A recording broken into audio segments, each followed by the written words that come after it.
Don't be an asshole. Fine, don't be one.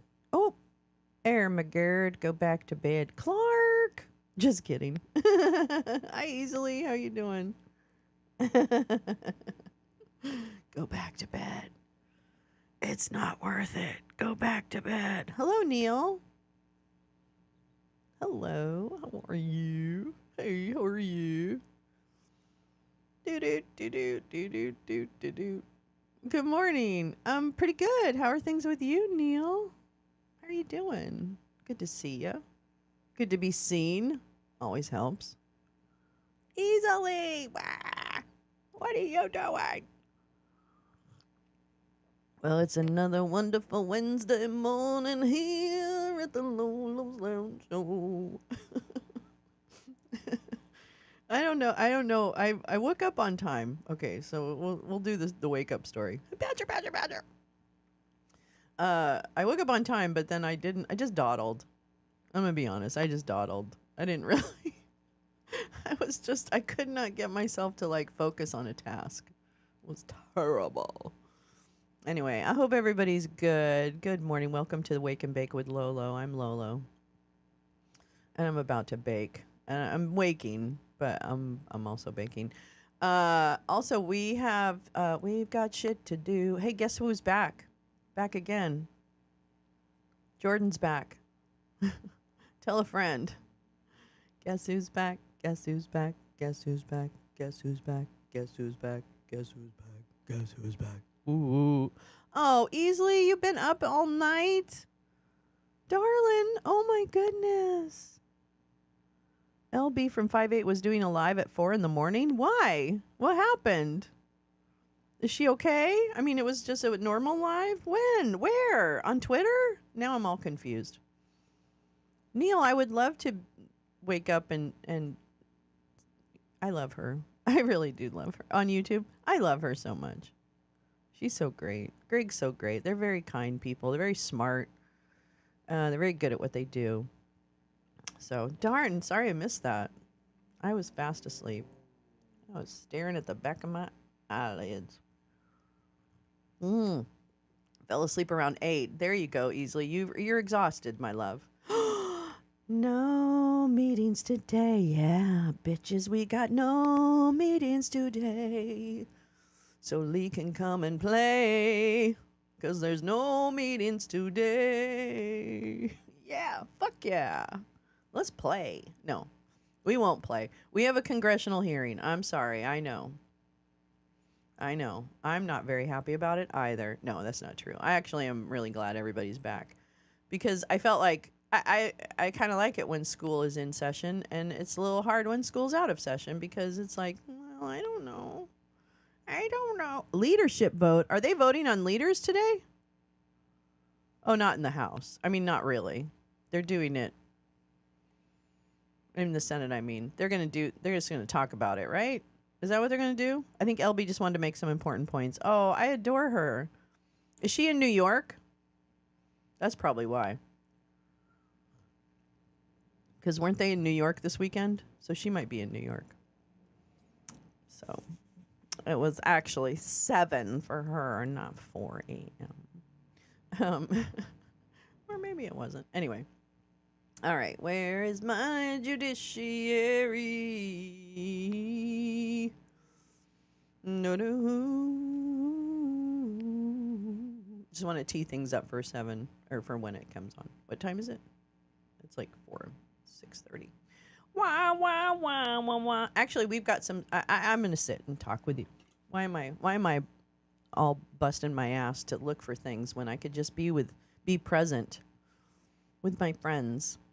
I caught only the last few minutes. I think LB just wanted to make some important points. Boy, that's good. Bon matin. So there's a lot going on these days, and I am starting to get into the mode of I will take in your information, but I'm going to try not to react to your information. Do you know what I mean? Like I'm trying, because here's the thing about what we know. Sorry. Thank you. What we know about uh, Trump at all and his surroundings is that they can talk about a lot of things, right? They can talk about Pete Hegseth for Secretary of State. They can talk about all those things. Um, it's also not clear to me. It's really also not clear to me that anyone who is funding Donald or trying to or has a vested interest in Donald's performance, I guess, or has invested in it. You don't know what kind of influence will be yielded to push him in one direction or another. So I almost envision this as the phase where he gets to talk about everything he wants to do and make big, scare people and all this bullshit. And not to say that it won't be scary, but I almost think that he doesn't actually control everything that he thinks he does. And I could see very much people, I don't know who, whether it's Peter Thiel or whoever, JD Vance. I don't know. We haven't heard from JD Vance lately. What the fuck? Urgh. So I have a feeling that other people could intervene and start to engineer what the West Wing looks like for them. You see what I'm saying? So I don't know. Again, I could be totally off base and he's really running all of the show. But I don't think I'm totally off base. And I could very well see things shift and change because he's a loose cannon. So regardless of what his handlers have invested in, they've invested in a bit of a loose cannon. But as with everything Trump, if you just if you just say I want it to go away, it can go away. So that I think is one of the dangerous things about him and his handlers too. I'm an Anglo, so you might be wasting your French on me. Neil, I love you. Neil's like, non Québécois.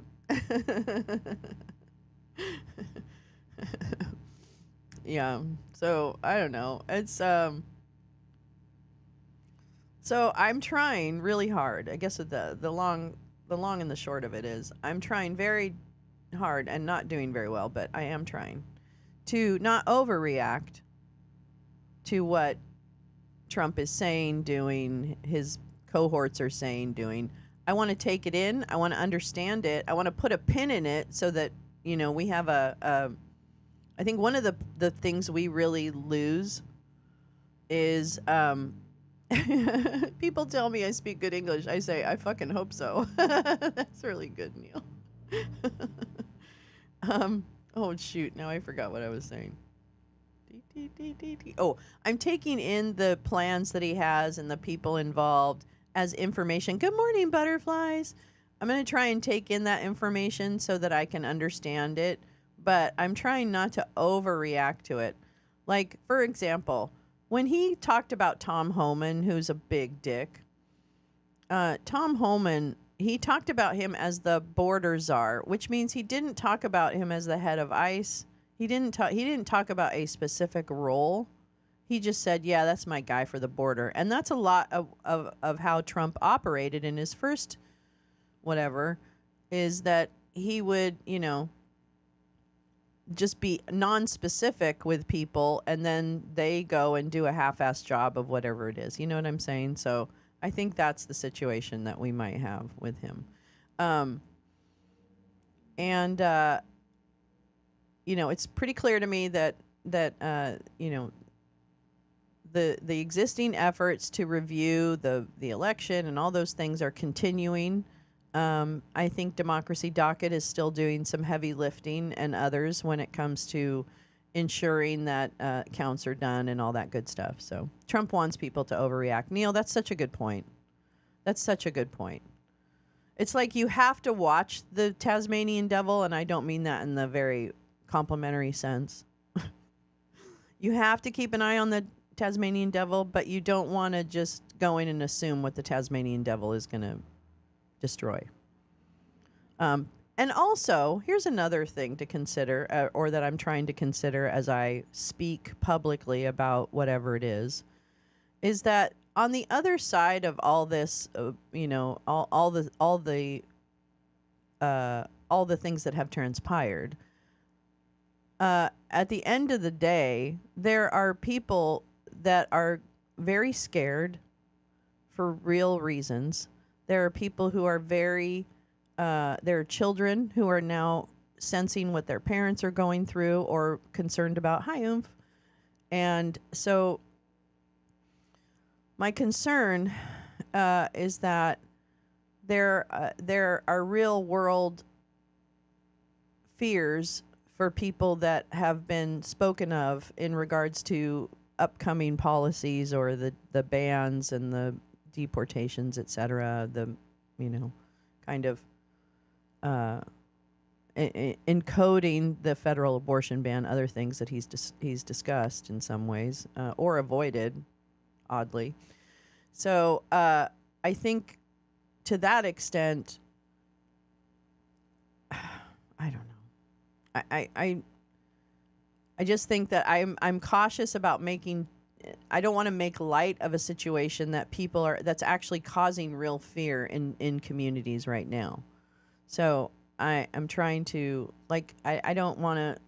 I will not make any references to, hey boy, you Trump voters, you better carry your papers and all that, because that's not who we that's not who we are. So I'm trying to be really mindful of the fact that there are people that are on the other side of all this bullshit and all this, headlines and whatever.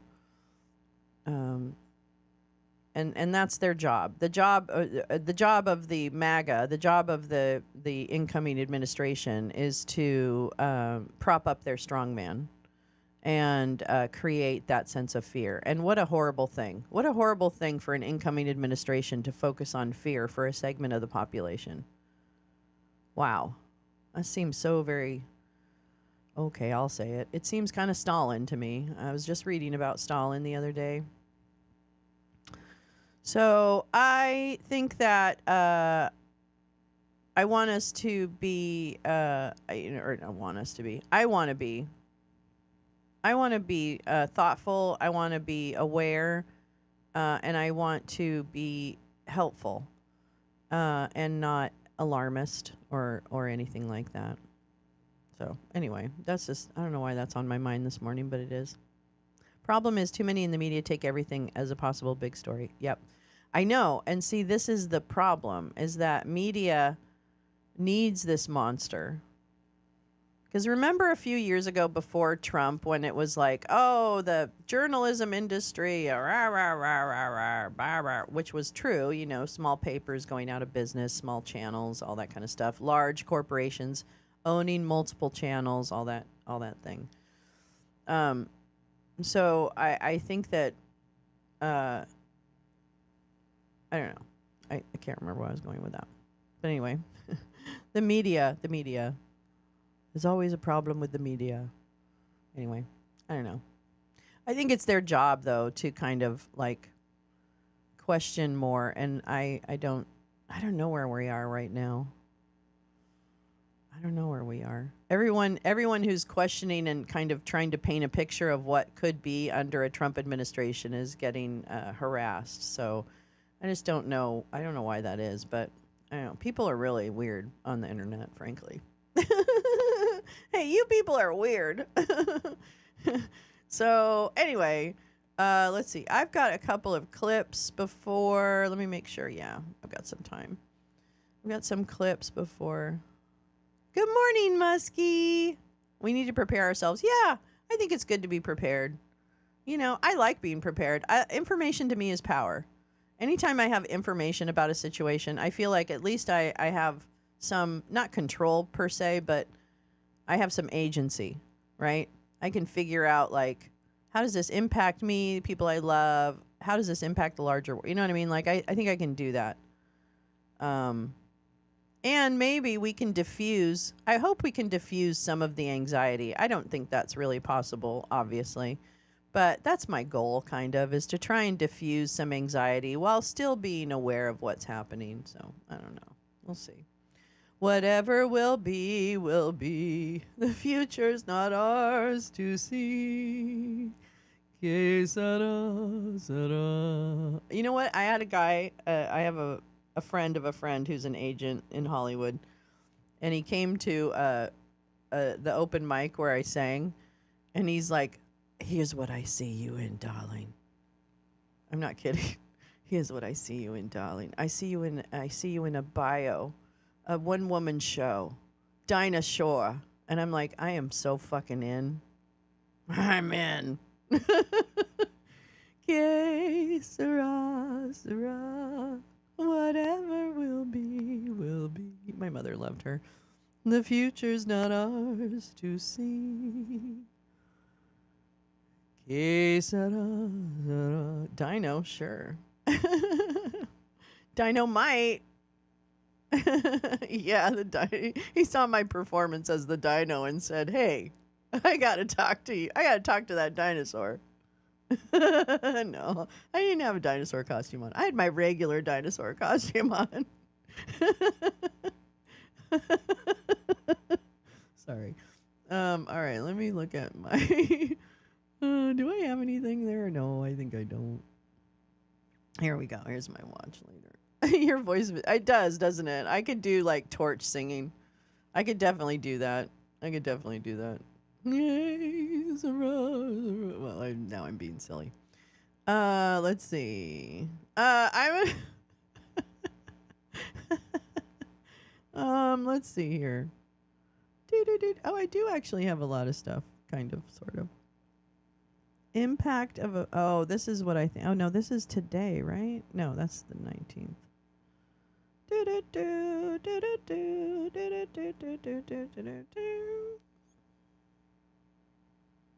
That's so boring. I have some economic stuff, and it's like, that's boring.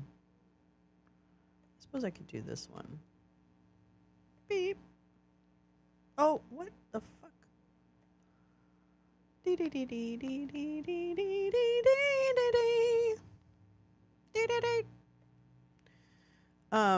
All right. So the first thing we have, wow, didn't know that about Dinah Shore. She dated Burt Reynolds. Oh yeah, Dinah Shore she was rocking. Bring it back. Dinah Shore dated Sly Stallone. Really? Oh, Sly Stone, like Sly in the Family Stone. I'm so sorry, Max. That's fantastic. I didn't know she had such an extensive love life. Biden worked tirelessly to get the economy back on track, only to be destroyed by Trump. Yes, butterflies. That is so fucking true. Oh my God. You are so right. Jesus. I don't even want to, I woke up the morning after the election and I literally thought about them finally destroying Obamacare. And I just thought, the real world, of course, everything. I mean, he already took responsibility. Trump took responsibility this week for the market going up. For what did they say? Hamas agreeing to a ceasefire, something like that. He had a big list of things. So Trump will get money for pardon from Diddy to pay E. Jean Carroll. I don't think E. Jean Carroll's or anybody's ever going to get their money. Ever.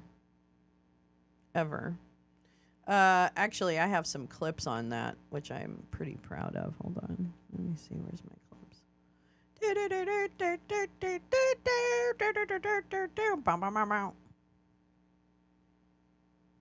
Oh, here we go. This was it.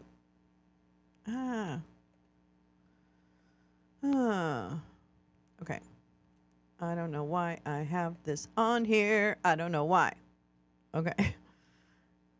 Okay.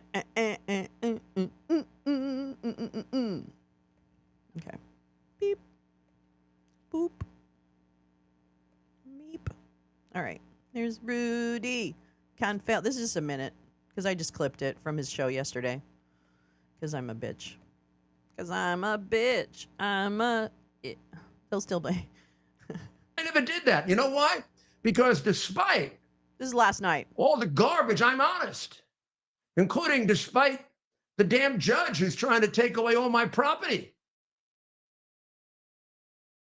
I don't even have enough cash to write out a check right now. because of those two women and the way in which their judgment is being enforced.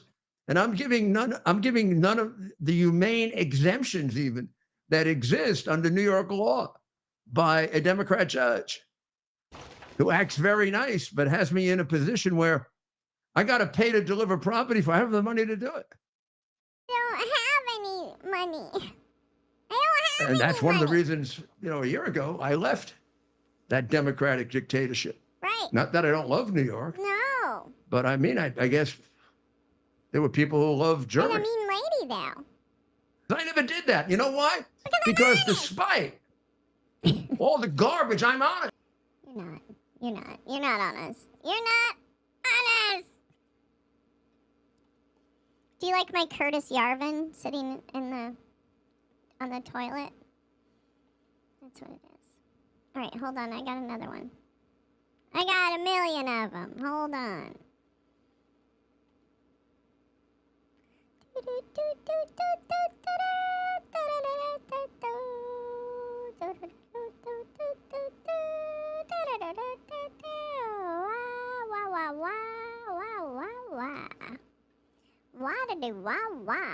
Okay, oops. All right, sorry. What? Pay up, bitch. You kept running your mouth. Oh no, he's just the worst person on the planet. Like there's actually a short list now of the worst people on the planet who bring nothing but misery to people. He brought misery to his staff. He brought misery to his city. He brought misery. He's the misery bringer. I should put his face on like Annie Wilkes from Misery. Oh, that is Curtis Yarvin. He's the reason we can't have nice things.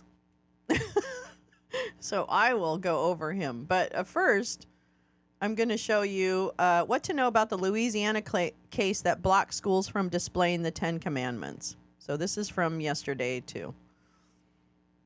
Louisiana has temporarily blocked a law that would have required public schools to display the 10 Commandments in classrooms. That's not a suit. In a 177-page document, the judge ruled that the law was, quote, facially unconstitutional and unconstitutional in all applications. State officials had claimed the government is allowed to mandate posting the 10 Commandments because they are significant to the foundation of U.S. law. CBS News reporter Katie Weiss is in New Orleans covering this for us. Katie, give us some background into the law, what led to the judge's ruling, and what we know about a possible appeal. Well, good evening. This all stemmed from a law that passed earlier this year that essentially required the 10 Commandments from the Bible to be displayed in all public schools across the state of Louisiana. And since then, there have been 2 lawsuits that have been filed to try to block this law from going into effect, which would be on January 1st of this coming year, 2025.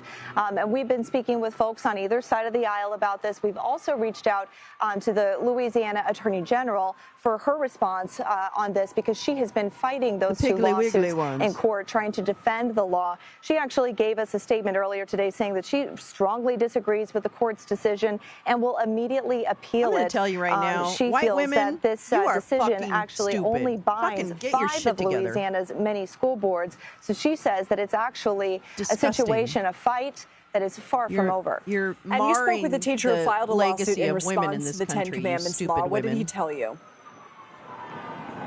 Yeah, so his lawsuit is actually the second. Today's ruling comes from the first lawsuit that was filed by parents and some religious leaders here in New Orleans, actually. And the teacher, he is part of a second lawsuit filed on behalf of many teachers across New Orleans and other areas in the state. And he feels that it's not right to only select one religion to be displayed in schools. It might make other students feel less than or inferior. So I asked him, though, some people do support this law. Here's what he had to say. Take a listen. In schools, we would love to be people who help students find their path and to be good citizens. But what we don't want to do, and what we have not signed up for, is to impose religion on young minds. And so we have been talking with him about what the next steps are, and he hopes that today's ruling will really hold some weight for his legal battle that is still pending and ongoing. And, because today's ruling only applies to 5 school districts in the state, still many other schools are hoping and planning to implement and display the 10 Commandments come January 1st. So he's hopeful that his lawsuit may actually put an end to that before that even happens. And you've spoken to supporters of the law. What are they saying? Yeah, so today I actually spoke with a parent and someone who's an attorney for a religious advocacy organization, and she feels that this law is important because the 10 Commandments are a historical document. They're critical to American history. They're a big part of the founding of our country. She says that they also represent, some strong American values, good things like don't kill anyone or don't commit adultery, things like that. She says those are good values to have as influences for kids in our schools. I asked her, so you don't feel that might make someone feel lesser than or feel like one particular religion is being imposed upon them? She says, no, I feel like this is a great argument for the freedom of religion. Here's what she has to say. They serve not only as moral guidelines for the individuals and for society, things like do not murder, do not commit adultery. These are things that help to create a thriving community and a thriving nation. Cunt.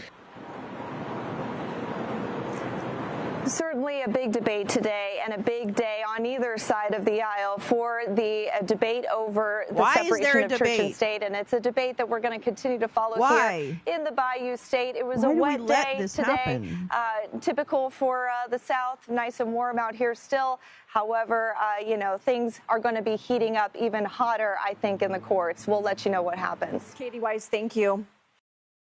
Genetics testing company 23andMe is cutting 40% of its workforce and ending its therapeutics program as its stock price continues to plummet. Whoops. Shares of 23andMe are down 74% this year. All right, the company's second quarter revenue has also declined by nearly... I just wanted to tell you that because Silicon Valley is going through some things right now. Silicon Valley, are you okay? Are you okay, girl? They should put all religious teaching in school then. Yeah, why not? Worship no other gods before me. Moses should have been pissed at those silly commandments. I know, right? As a Catholic, I want politicians to stay far, far away from my religion. I agree with that, Kathy. It's just, I remember when they made us stand up for the flag or for the Pledge of Allegiance and all that stuff. I just don't want to make kids do anything. This is the time when you're supposed to be putting up guardrails, but helping them explore and be curious. And here we are, rubber stamping them. I just can't believe that what I still consider to be like a strong third of the country, maybe a little more, who are really thinking that somehow Christofascism holds some allure for them or whatever. Because I think of chuds too, right? Chuds think they're Christians and they go through the motions, but they're never doing anything Christian in the way that I would imagine it to take place, right? Like helping people and doing that stuff. They think they do, but it's all if they do it, it's to get attention. And they usually don't do it well, so it never ends up actually helping anyone. But, whatevs. Hi, Paulina. How are you? Just heard from an insider that former USTR Lightseer is coming back as trade czar. Make big purchases. Oh, shit. Lee. Now, I would listen to Lee when it comes to her advice because she is within the international trade industry, so she knows what's happening on the consumer markets. So thank you for that. Christofascism and kind of the whole intertwining of religion and government is exactly what we were trying to avoid when the colonizers came over. So I don't know what they're thinking. Well, I know what they're thinking. It's all about control. It's not about God. It's about control.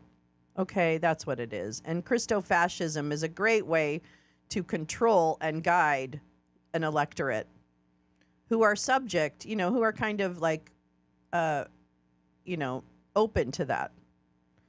So, and you know, I remember watching the movie. We've got to watch this movie again. People You May Know, which talks about how Peter Thiel and others within the whatever news sphere. Oh, I don't want to read that, Paulina. I don't want to read that. We're not going to get any justice. Oh, okay, that was a little sad and doomy, but I have moments of doomy, right? Everybody does. I got a little moments of doomy about the fact that they got away with it. And I need to, I don't know what, something's going to have to happen to prove to me that they didn't get away with the insurrection. It's okay, love. I love you so much. The Pilgrims. In the 1600s, they kicked the worst of the religious assholes out of Europe because no one could stand them and sent them to North America. Max, you got it. Pilgrims? That's right. They kicked out the most annoying people and said, get the fuck out. I am in doom mode. I have some doom moments, Muskie. I'm not going to lie. Jack should probably go back to... Yeah, he should probably go back to The Hague before Trump takes office and take his family with him because the family was also in the sights. You know, I don't know. I don't know what a regime can and cannot do when it comes to imprisoning or subjugating. Oh wait, let me just make sure we're not missing the congressional thing. You know, I don't know. I don't know that. But I kind of have to believe that it makes a difference. Oh wait, where is that?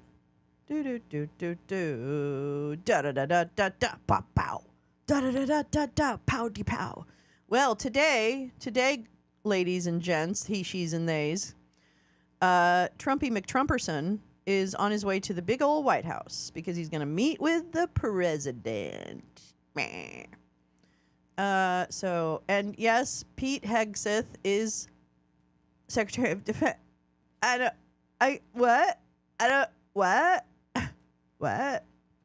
What now? Excuse me? Where's my thing? God damn it. Sorry, everybody. Is that it? No, that's Pennsylvania. That's Pennsylvania, House of whatevers. Okay, YouTube, you don't do a great job of, like, notifications. You know what I'm saying? You know what I'm saying? Do. Okay, fine. House. Judiciary. Because it's Wednesday. It's Jordan Wednesday. Well, they don't have anything either. Okay, fine. Fine. Whatever. Okay. Okay, I guess maybe I was wrong. What do I know? What do I know?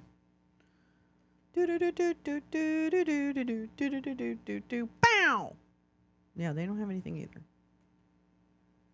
No. All right, well, I'll keep a weather eye out, if you will. The UF hearing is a distraction, in my opinion. Nothing important will be revealed. They will just dangle bits. I know! It's so dumb, Max! Why is it so dumb? Why are we so dumb? Why are we dumb? Yeah, whoa! Oh, Kevin Lowry, I love you so much. You don't need to do that, you goofy goof. You goofy goober. It's all right, I'll get you back. I hope you're okay. I love you. Let's see here. Let's see. Oh, here. We'll just play this. Too. We're going to play this because we hate Pete Hegseth, so why not just, mire in our hatred. Love you, Kevin. Kevin is an OG. Kevin's been part of the lounge since the very, very beginning, and we love Kevin very much. But he doesn't need to spend money on that. But that's okay. I know how to get him back. Let's see. Hold on. All right. So this is just 6 minutes, and it's a flashback. Okay. So this was released by Forbes, which is a weird website. There are very few odd conspiracy UFO documentaries on free streaming sites. I know. I know, babe. Well, I'm gonna be in touch with you. So don't worry. Okay? Hang in there. You are loved. Let's see. Okay, I'm gonna play this and then we'll hear from the future supposed Secretary of Defense. Let's see. Senator Sec. Thank you, Mr. Chairman. I thank our military witnesses for, with clarity, stating the true facts of what happened at Harvard. It was not a little bitty matter. It was not a matter that just slid into reality and Dean Kagan was caught somehow in the middle of a controversy. She was a leader. She was a driving force in the effort and to remove the military Jeff Sessions from dead yet? full and equal access to yet? that campus after the Solomon Amendment had been passed and that was required. Captain Hedseth, were you with General Petraeus in Mosul? I was not. I didn't have the chance to serve under him, no, sir. I was with the 101st there during that time in Mosul, and had an Alabama National Guard attached to them too at that time. But you talked about coming in the back door, having to eat, or maybe it was Captain Youngblood having to dine in the kitchen and not sit out front. Do you think, just from both you're Yale, you're Harvard, you're Notre Dame, do you feel that that policy, setting aside the impact it may have had on recruiting, sent a message of some kind to the veterans and to the recruiters who made themselves have come off the battlefield to come on that campus? Oh, absolutely. What was that message, Captain? That message very clearly is that your service to the country and to protect the Constitution is not valued by these institutions. Captain Hedseth? It certainly was not a message of support. You know, I know she met with veterans on Veterans Day. I know she honored them in public occasions. And, you know, that's appreciated by veterans. We learned that lesson from Vietnam vets who we did not honor. But it's a whole other thing when you take actions on their behalf to proactively give them access, elevate their service, show fellow classmates that indeed entering the military, going into the JAG Corps and being an Army lawyer or an Air Force lawyer is a way to contribute to your country just like any other legal defense fund. That is one thing to say it, it's another thing to do it, and I think she made that very clear. Just you being somewhat familiar with the Harvard campus, I understand that the speech she made to a protest was at the same time that a recruiter was in the next building attempting to recruit students. And so she made a speech in which she condemned the military policy and spoke out in that fashion. Do you think that would have been an asset to the recruiter in his effort in the next building? Well, certainly not going to help, sir. And also the fact that it was encouraged that students would sign up for time with recruiters who had no interest in joining the military to clog the time and clog the rolls so that less actual possible recruits would have access. That's something Ms. Kagan also is purported to have encouraged. Well, this veterans group, do you have any knowledge of it at the Harvard? I've been a member of some veterans groups. Oftentimes we sit around and drink beer sometimes, but we don't usually bring recruiters on campus, sir. Well, the veterans group at Harvard, they didn't have a salary. They didn't have an office. They were just a group of people that got together on occasion to how do you feel did Dean Kagan's testimony here about how the Veterans Association was offered the opportunity to be helpful to the recruiters, how do you judge that as a realistic explanation for denying them the official ability to utilize the recruiting services in office? I just don't think there's any way you could possibly say that that is equal access. You're thrusting it on students with a full workload like anyone else. They didn't sign up to bring recruiters onto campus. They don't have the resources. They're not being paid. They're not able to publicize it. Students oftentimes didn't even know that recruiters were there. So it's an issue when the Office of Career Services, anybody that's been in a university knows that all All the folks that come in to offer jobs go through the career services, and you read the bulletin or you look on the screen to see when they're here, who you can meet with. When you don't have access to that, you're not accessing the pool of students in any sort of equal way. You agree, Captain Youngblood? Absolutely do. In fact, much is made over time about the network, the networking opportunities going to an Ivy League will provide students, and to be shut out of that when everyone goes through a career services office, in effect, prevents people from ever considering those careers.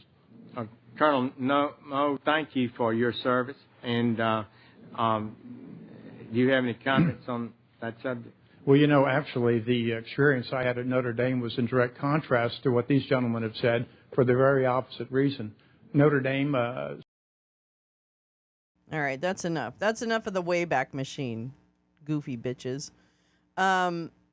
So that was 2010, so that was almost 15 years ago, 2010, where he was, so he's been in the military and all that stuff, and but he's a joke, and he's very bigoted.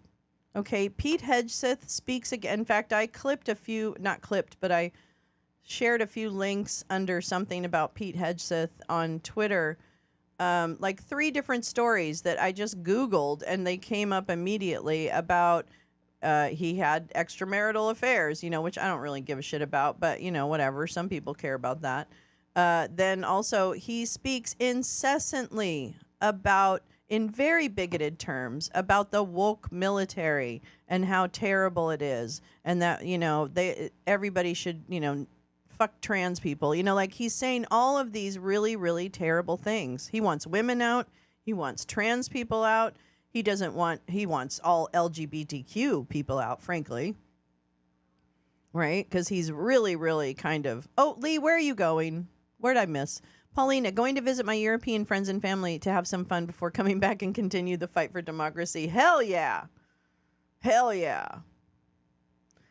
I did think Jeff Sessions was dead. I'm sorry. I'm so sorry. I'm sorry to him, his family, people, anybody who likes him, which may not include his friends or family. So, anyway, that's just the way I feel. All right, let me see what else I've got, because I've got some stuff. I'm just really surprised, because I really was pretty sure there was some kind of hearing today. Maybe it was behind closed doors. I don't know. Uh-oh. Oh, that's education.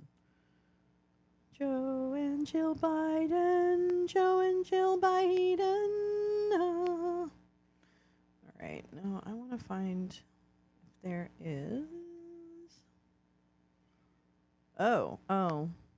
Supreme Court hears arguments in NVIDIA. I'm not sure I'm crazy about that, but if you guys feel differently, please let me know. Do do do do do do do do do do do do do. Sure, check 1. Oh, I know why. It's because Trump's at the White House. That's why they're not having their stupid thing. Duh. Let's see, where is that? Is that... Okay, we can listen to what's happening right now on the... Hold on, lady. Hold on, please. Thank you very much. Thank you very much. Oops. In the morning, I'd stand in front of my community college students. I love you, Jill. I love you, Jill. I love you. Oh, nice. I love that, for their easily. 8 a.m. English comp class. Actually, I'm still doing it. And by the evening, I was at the White House, state dinner or boarding Air Force Two. Then one day in 2010, some White House advisors were trying to figure out and determine, who could highlight the role of community colleges in our economy. Then someone had this revelation, so wait, doesn't the second lady work at a community college?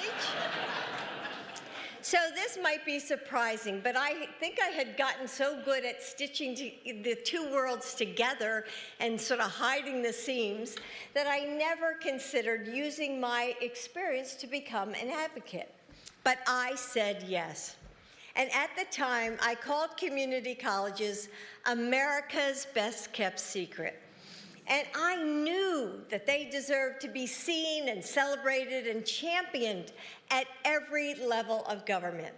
And Joe knows this too. So when he became president, Joe put community colleges front and center in his workforce strategy.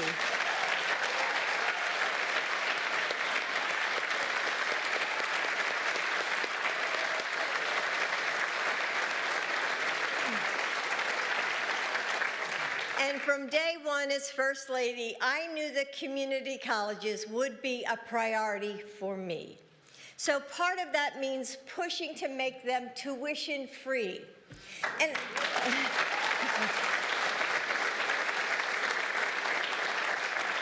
so I've been so proud to work alongside dedicated leaders like my friend Martha Cantor, Walter Bumpus, and Jihang Lee, who have been dedicated partners in this work. Hello, Carrie. So today, no worries. less than a decade You're right on time. after we launched the effort to make community colleges free, 34 states plus Washington, D.C. and counting offer tuition-free community college and job training programs.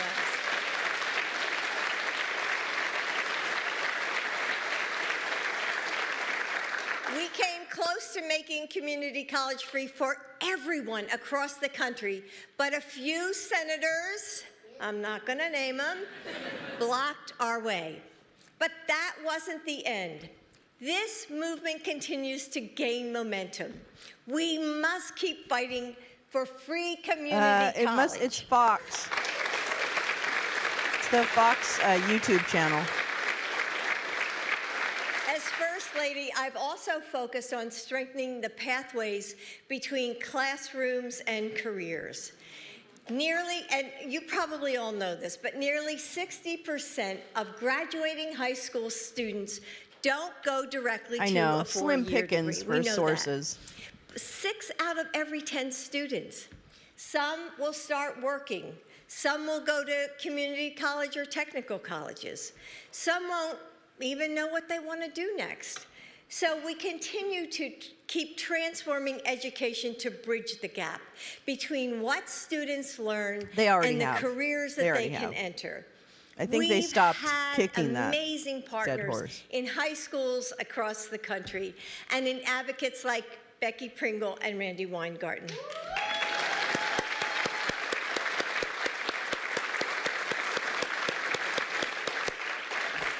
Together, we're making sure that high school graduation isn't a sudden halt in a student's education, but rather like this seamless step forward.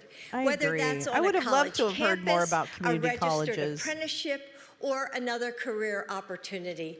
And we've partnered with the leaders of unions and businesses and school districts, colleges, and universities and to match what local employers and the workers that they need. And that's what we've been able to do with our Investing in America workforce hubs. And it's a model that communities across the country can replicate. Community colleges are no longer America's best kept secret. Thanks to the progress of Joe's administration and what they've created, we're on our way to making them America's best kept promise. Thank you. I didn't realize that 34 states offered free community college. I'll have to look into what the program was that got us there. But there's more ground to cover, and it will take all of us to get there. If we work together, we can build a future where more high school students will graduate with credits and skills that they can apply to their future careers, where community college is free for every student in every state of America, and where all students have a clear pathway to jobs that pay well right in the communities where they grew up. This semester is coming to a close. My students are starting to write their last assignments, and they're signing up for new classes, or some are going to graduate. Joe and I are also preparing for what's coming next. It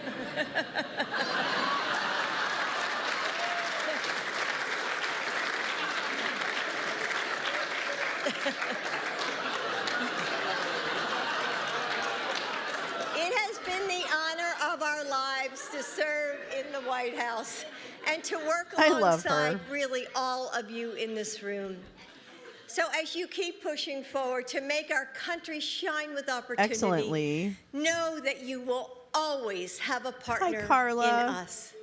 And now I'd like to introduce a longtime champion of our nation's students. I know, but it's we the people. Not only has Joe always I'm gonna hold my on to some career as an cheese. educator, but as president, he wakes up every day with a mission to lift up all Americans through the endless possibility of education. Please welcome your president, my husband and hero, Joe Biden. Joe Biden. Oh, I love their love. That's aspirational love right there.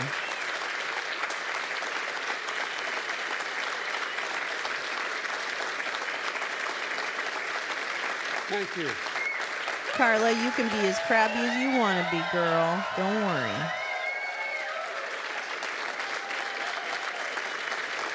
Thank you, thank you, thank you. Thank all of you, please. I'm Joe Biden. I'm Joe Biden's husband. And you can see she doesn't have any strong notions or ideas. You know, teaching is not what Jill does. It's who she is. And I mean that, like many of you teachers. It's just built in her DNA. She was surprised when we got elected vice president. And she said she wanted to keep teaching. I said, of course. She looked at me like, really, you're going to do that? And we did it. But the point is that this is a passion. It's a passion for Jill. And the way I look at it is a simple proposition. How can we be the greatest nation in the world and not have the best education system in the world? I mean it. Think about it. It's pretty straightforward. So I'm honored to host this White House Classroom of Career Summit.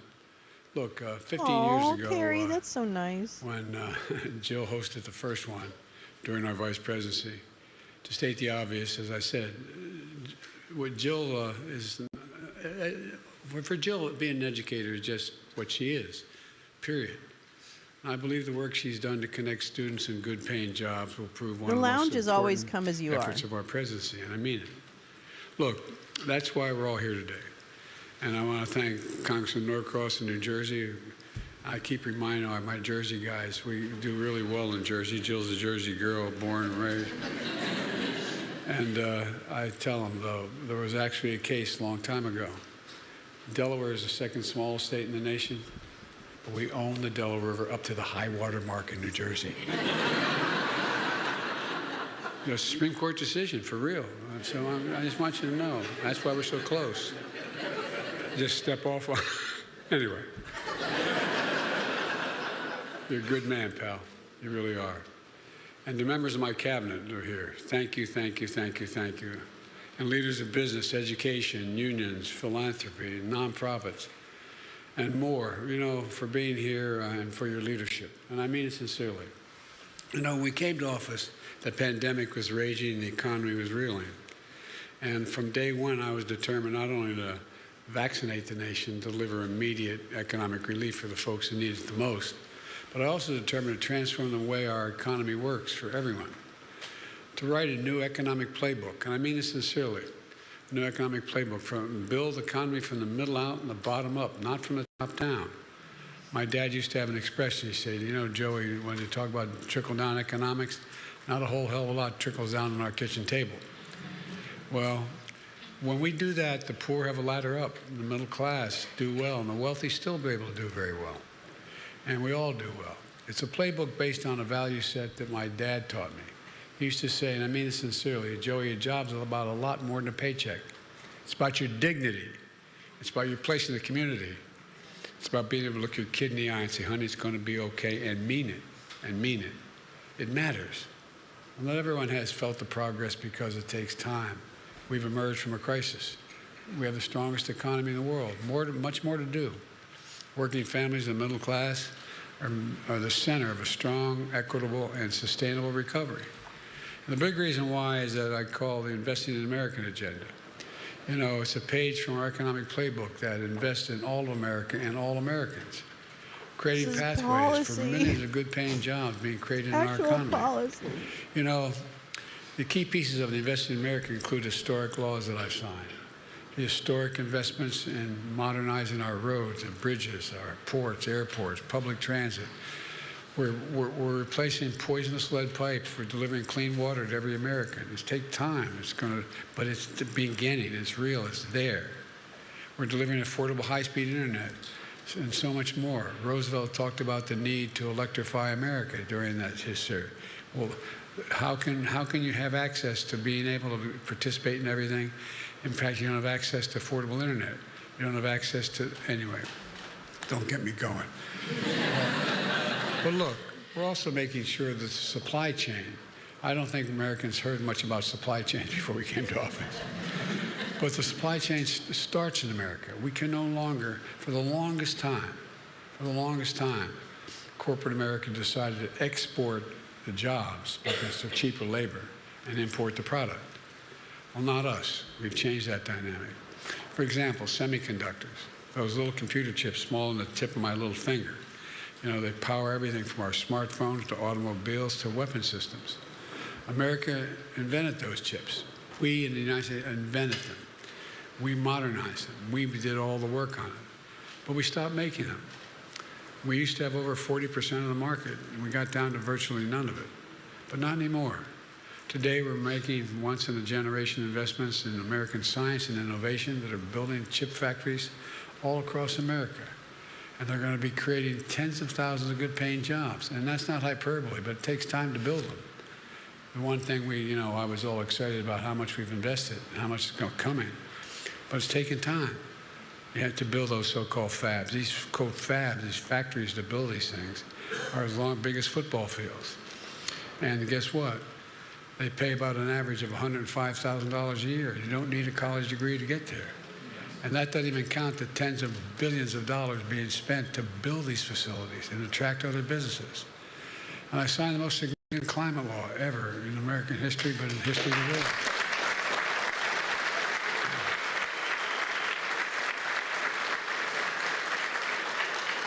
This is a good speech. I'll tell you, we were told we couldn't get it done, but we got it done. We got it done. And it's leading us into a clean energy future with even more good-paying clean energy jobs than American workers. As a result of these laws and other things we've done, I won't take all your time, but the key actions, the end result is we've created, in the 4 years we've been, almost 4 years we've been here, we've created 16 million new jobs, brand new jobs, since I took office.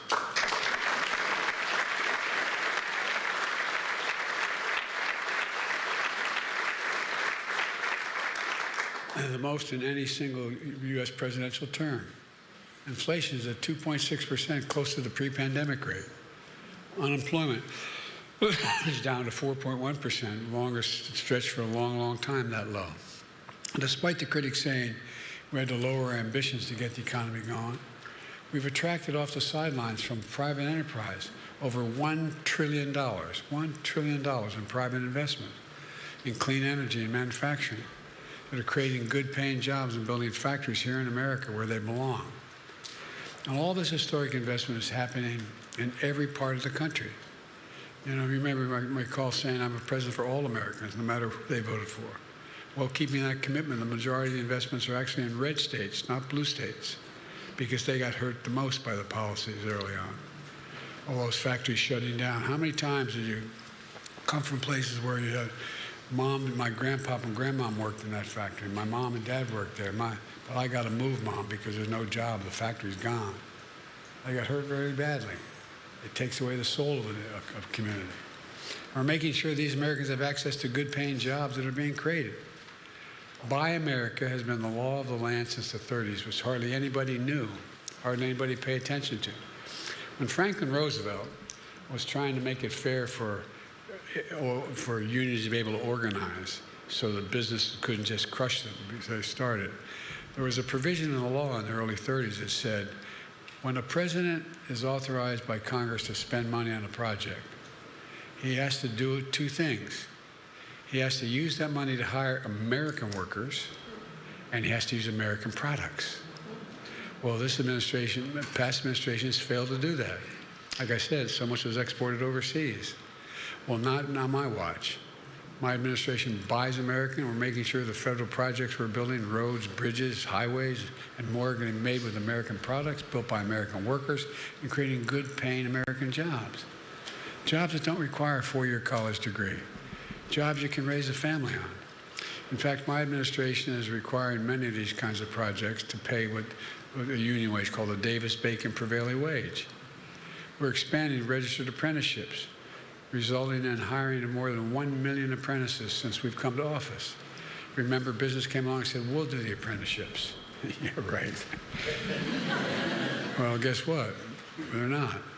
A lot of folks don't realize that an apprenticeship is like earning a college degree. You know, you spend up to 4 or 5 years training while you get paid while you're doing it to learn the trade, to lead to a good paying job, like going to school before you can be registered in that particular expertise. They're among the best workers in the world. Today, I'm proud to announce that for the first time ever, the number of women in apprenticeships has reached 100,000.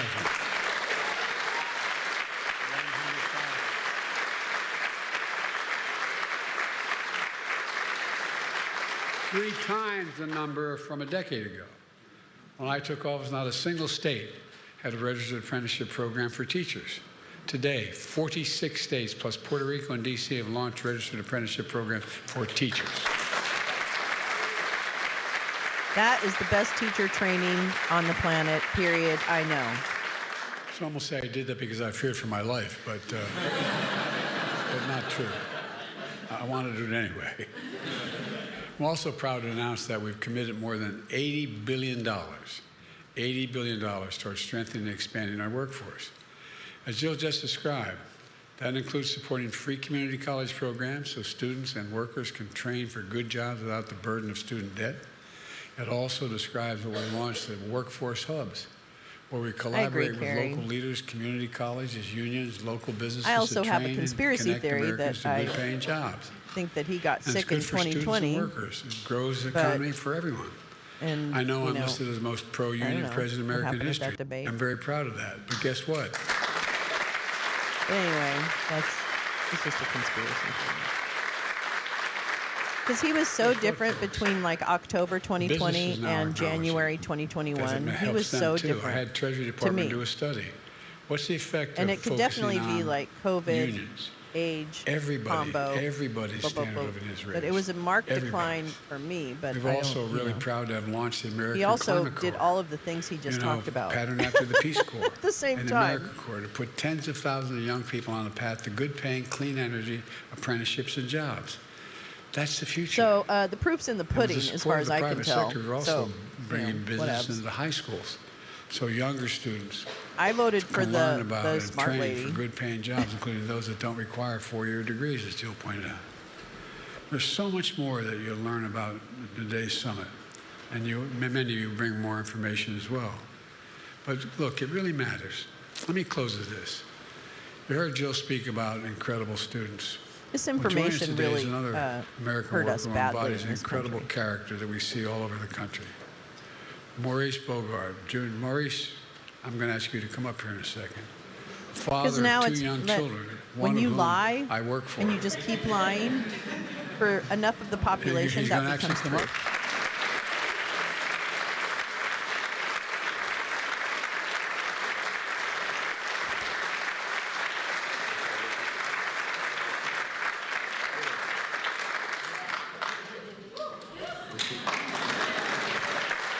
Hey, look.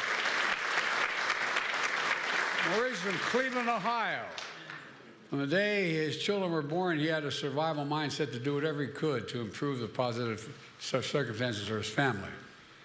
12 to 16-hour days and multiple jobs, even working out of town for months at a time, just to get by. Just it meant fewer hours with his children as well and his family. Last year, his sister, who's also with him today, stand up.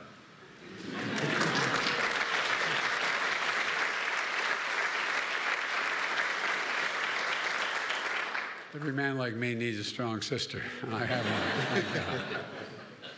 We sent him to a link to about a pre-apprenticeship program where you learn a trade, funded by the American Rescue Plan that I signed into law as soon as I came to office. Well, Maurice signed up. Within hours, he had an appointment. He soon started a 4-week training program to connect him with his local IBEW, the International Brotherhood of Electrical Workers. Today, he's on his way to becoming a journeyman electrician, working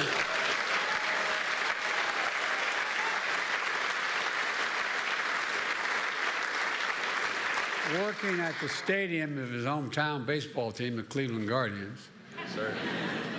Good paying job with good hours, good benefits, and a lifelong career. And a sense of dignity and pride to be the father he always wanted to be. Yes, sir.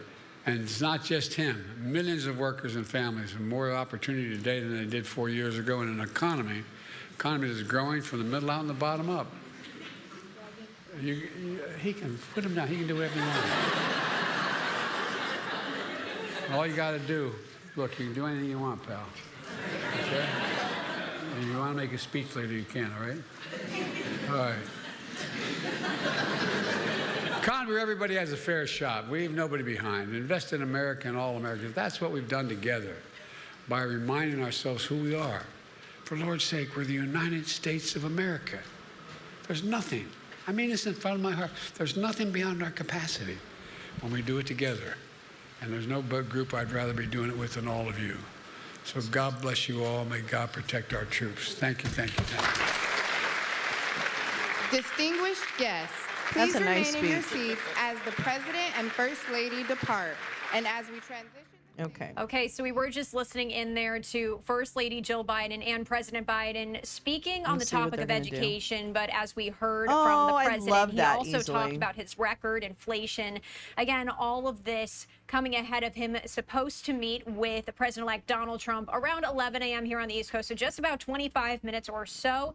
We will bring that to you, of course, here on Live Now from Fox. I did also want to pop up this live image as this is inside the Capitol building as the incoming Senate Republican Conference is meeting for their secret ballot elections for several leadership positions this morning, of course, including Senate, who will be their new leader. And we have 3 people that are being tossed around for that position title. That's Senate Minority Whip John Thune, Senator John Cornyn from Texas, and Florida Senator Rick Scott.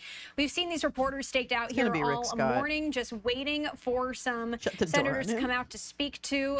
We've seen a couple come out, and they're pretty quick to walk right out of the room there, and haven't heard yet from any of them. But of course, we'll keep an eye on this for you here. Also happening on Capitol Hill today, U.S. House Republicans are holding their closed leadership elections. President-elect Trump and Elon Musk are set to make an appearance.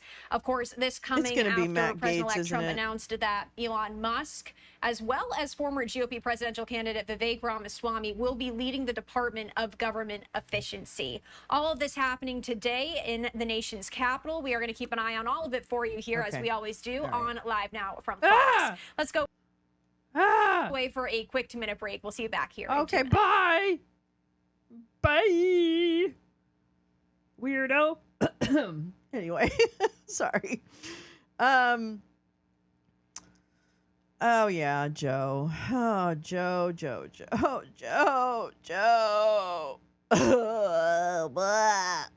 Secret ballot. Yeah, they don't want to tell each other who they're voting for. It's like school. But I do wonder, I hadn't really thought about who the House Speaker is going to be now that it's a Republican majority. Had anybody thought about that? Has anyone heard anything? Let's put it that way, because I don't know. But I haven't heard anything about who they're putting up for. I mean, it's not Mike again, right? Mike's little Johnson isn't going to do it again, right? MAGA Moses has a secret plan. Oh, right. That's right. Well, I don't know. It just, a new department. Okay, Max, this is my question that I have been dropping under every Vivek Ramaswamy tweet I can find. My question is, isn't that the penultimate of inefficiency to create a new department? What the fuck? I'm going to remind you that Vivek Ramaswamy is a flim-flam man from Silicon Valley who took failed drugs and tried to slap some lipstick on the pig and then get more venture capital funding for it. And then he got the fuck out of town. Okay? He's a fucking scam artist. He's one of those tech bros. He didn't have anything legitimate to actually offer. He merely said, oh, no, I'm going to just buy it for pennies on the dollar. Is it efficient to need two people to run it? I don't know. What do you mean? I didn't think Mike was going to continue. Why did I not think that? And likening to the Manhattan Project? I know, Max. Yes, it was. I can't. Musk is a government contractor, which I thought, yeah. So here's the thing. I also have been dropping trolley kind of bullshit under Palantir's. Palantir has been tweeting as a company. I don't know. They're not really a person. Palantir has been tweeting that they're so excited to get all their new government contracts. Yeah, that's right. And I'm like, oh my God, get out of my life. We have a big billionaire problem. We've got lots of problems, actually. There's not just one kind of problem. There's lots of different problems. But the broligarchy, to me, is annoying. I'll say. I won't say it's, devastating, but I'll say it's heavily annoying. Anyway. All right. I have a gifted Wall Street Journal article from yesterday about Trump draft executive order would create board to purge. Techno-feudalism. Absolutely, Kathy. Privatize everything. Keep the people, keep the credit agencies keeping people down. Create, all renters. Well, here's the thing, Badger. I have heard about general strikes and about walkouts and things like that. So I have heard in the left circles that those ideas are percolating. So I would not be surprised come January to see some kind of general strike concept, if not more than one. I don't know. That's just my personal experience. Is the department head of DOJ a position, DOJA, that requires Senate confirmation? No, I don't think any of that has been thought through. So here's the thing. I think this is the bullet spray on the wall to get your attention to look at the wall.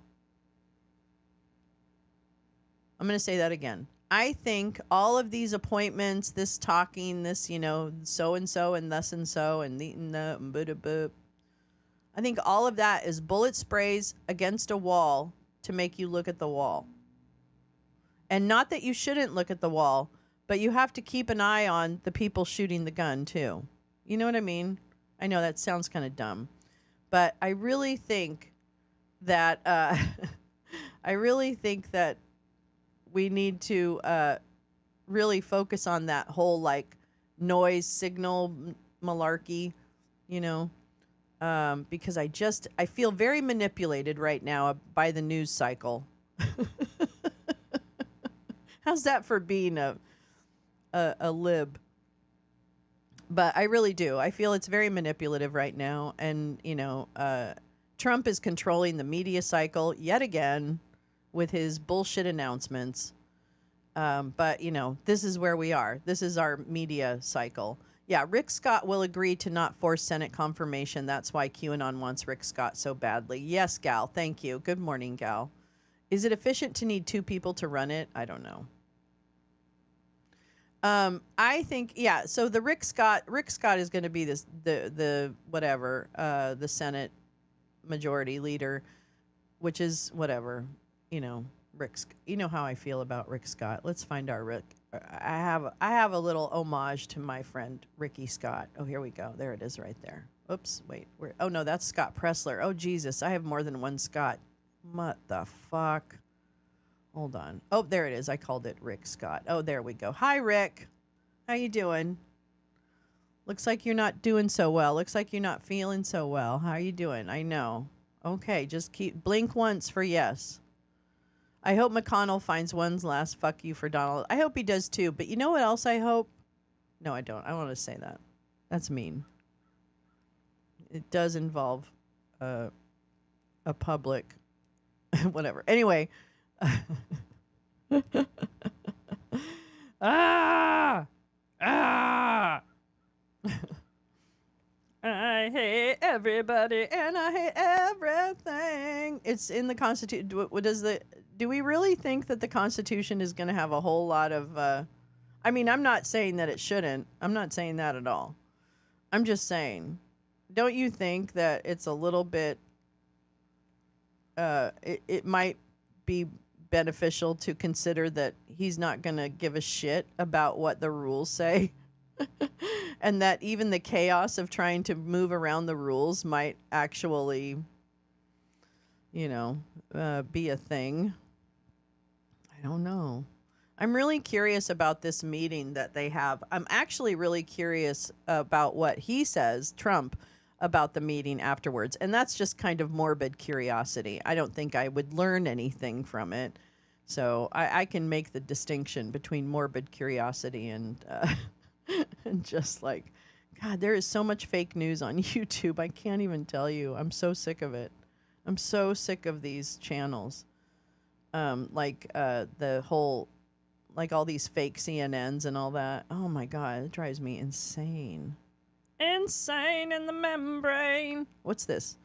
This is just the hallway. Well, that's not really anything.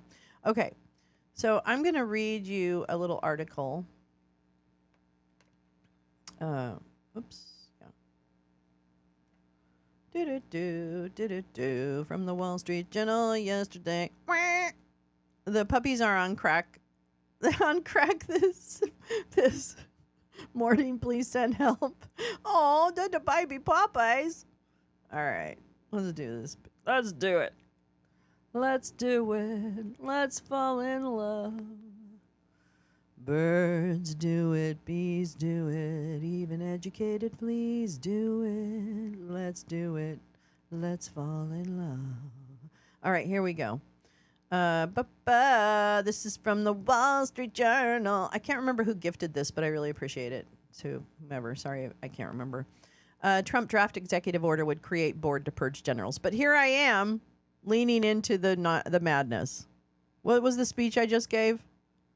All right. Well, we're going to look at this for the signal and not the noise. Isn't that how Trump did it last time, nominating acting? Yep. That's exactly, Neil, how he did it. And, whatever. I don't know. I mean, here's the thing, folks. He's got the votes. So he can do it the right way and still get the votes. That's just a thing. He can still do this. There's no problem. No problem whatsoever. Let's see. Okay, so, and that guy looks really worried. Air Force General, commissioned, I don't know what CQ is, forgive me. So, CQ Brown Jr., forgive me, those are just his initials. I didn't realize. I thought it was part of his title. Okay. The Trump transition team is considering a draft executive order that establishes a warrior board of retired senior military personnel with the power to review 3- and 4-star officers to recommend removals of any deemed unfit for leadership. Article 2, Section 2, Paragraph 2, Max, but it specifies relevant to those established by law, so maybe not relevant to efficiency department. Right. There are no checks on him this time around. That is true, Kevin. Unless the ghost of J.D. Vance swoops in at the last minute and is like, no, I'm sorry, but Peter would like us to do X, Y, and Z. That's what I could see happening, is that at the last minute or close to, he gets manhandled by his donors. You see what I'm saying? And I don't know that. I'm just guessing that is a possible scenario. And so where you see clown show, like, I'm going to make Pete Hegseth the head of the whole army. That's right. Recess appointments are different from acting. Oh, that's interesting. What's not a check? Wait. But the thing is that he has to, I don't know. I don't know. I don't know. All right, here we go. I think he might be manhandled by his donors. It's not a check because we'll get something worse. We'll get something worse than ineffective clowns. We'll get effective clowns. That's what we'll end up with. Anyway.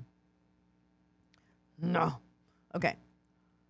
The Trump transition team is considering a draft executive order that establishes a warrior board of retired senior military personnel with the power to review 3- and 4-star officers and to recommend removals of any deemed unfit for leadership. Boy, I could see Mike Flynn being on that board anyway. If Donald Trump approves the order, it could fast-track the removal of generals and admirals found to be lacking in requisite leadership qualities, according to a draft of the order reviewed by the Wall Street Journal. But it could also create a chilling effect on top military officers, given the president-elect's past vow to fire woke generals, referring to officers seen as promoting diversity in the ranks at the expense of military readiness. I certainly hope, I really hope that Mark Milley, who I have just have a huge, horrible crush on, I hope Mark Milley leaves the country. I really do. I hope he hides. I really do, because I think they're going to kill him. I think they would really do that if they had the opportunity. Oh, Charles Flynn just retired? I did not know that. Yeah, woke purge. Oh. I know he won't. I know Mark Milley won't. He won't leave. He won't run. If Donald Trump approves the order, it could fast track. Okay, But it could also, God dang it. As commander-in-chief, Trump can fire any officer at will, but an outside board whose members he appoints would bypass the Pentagon's regular promotion system, signaling across military that he intends to purge a number of generals and admirals. The draft order says it aims to establish a review that focuses on leadership capability, strategic readiness, and commitment to military excellence. Milley will make them kill him. Yeah. The draft doesn't specify what officers need to do or present to show if they meet those standards. The draft order originated when one of several outside policy groups collaborating with the transition team. Oh my God, I guess, which one is it? Which one could it be? And is one of numerous executive orders under review by Trump's team, a transition official said. The Warrior Board would be made up of retired generals and non-commissioned officers who would send their recommendations to the president. Let's see. It'll be Boone Cutler, Mike Flynn, Charles Flynn, Ivan Raiklin. Let's see. Who else? Eric Prince. Let's see. Who else? I don't know. Whoever else is like former. Maureen Bannon. I know it's good. She's going to be on it. Neither will Conway, who should absolutely run and hide. Yeah, probably. Alpha Warrior.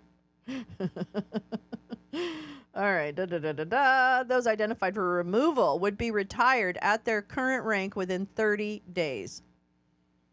I don't really want to think about that kind of thing. I don't want to think about that. Sorry, Carrie. Joe Kent, yes. Dumb shit, Joe Kent. Oh, definitely. Who's the other guy? Mark, who's the fucker in, who's the guy that flew to Iraq and then got stuck there? Or no, flew to Afghanistan to save people and then got stuck there? Mark, what's his name? Oh, fuck, man. Nothing happens in the military in 30 days. Oh, yeah? Caroline Leavitt, the Trump van transition spokeswoman. Boy, that little bitch rose to the top fast.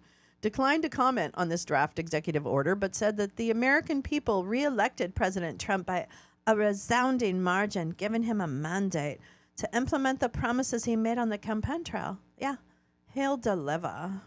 The establishment of the board would be in line with Trump's calls for purging what he views as failed generals, including those involved in the chaotic 2021 withdrawal from Afghanistan, according to people familiar with the policy discussions.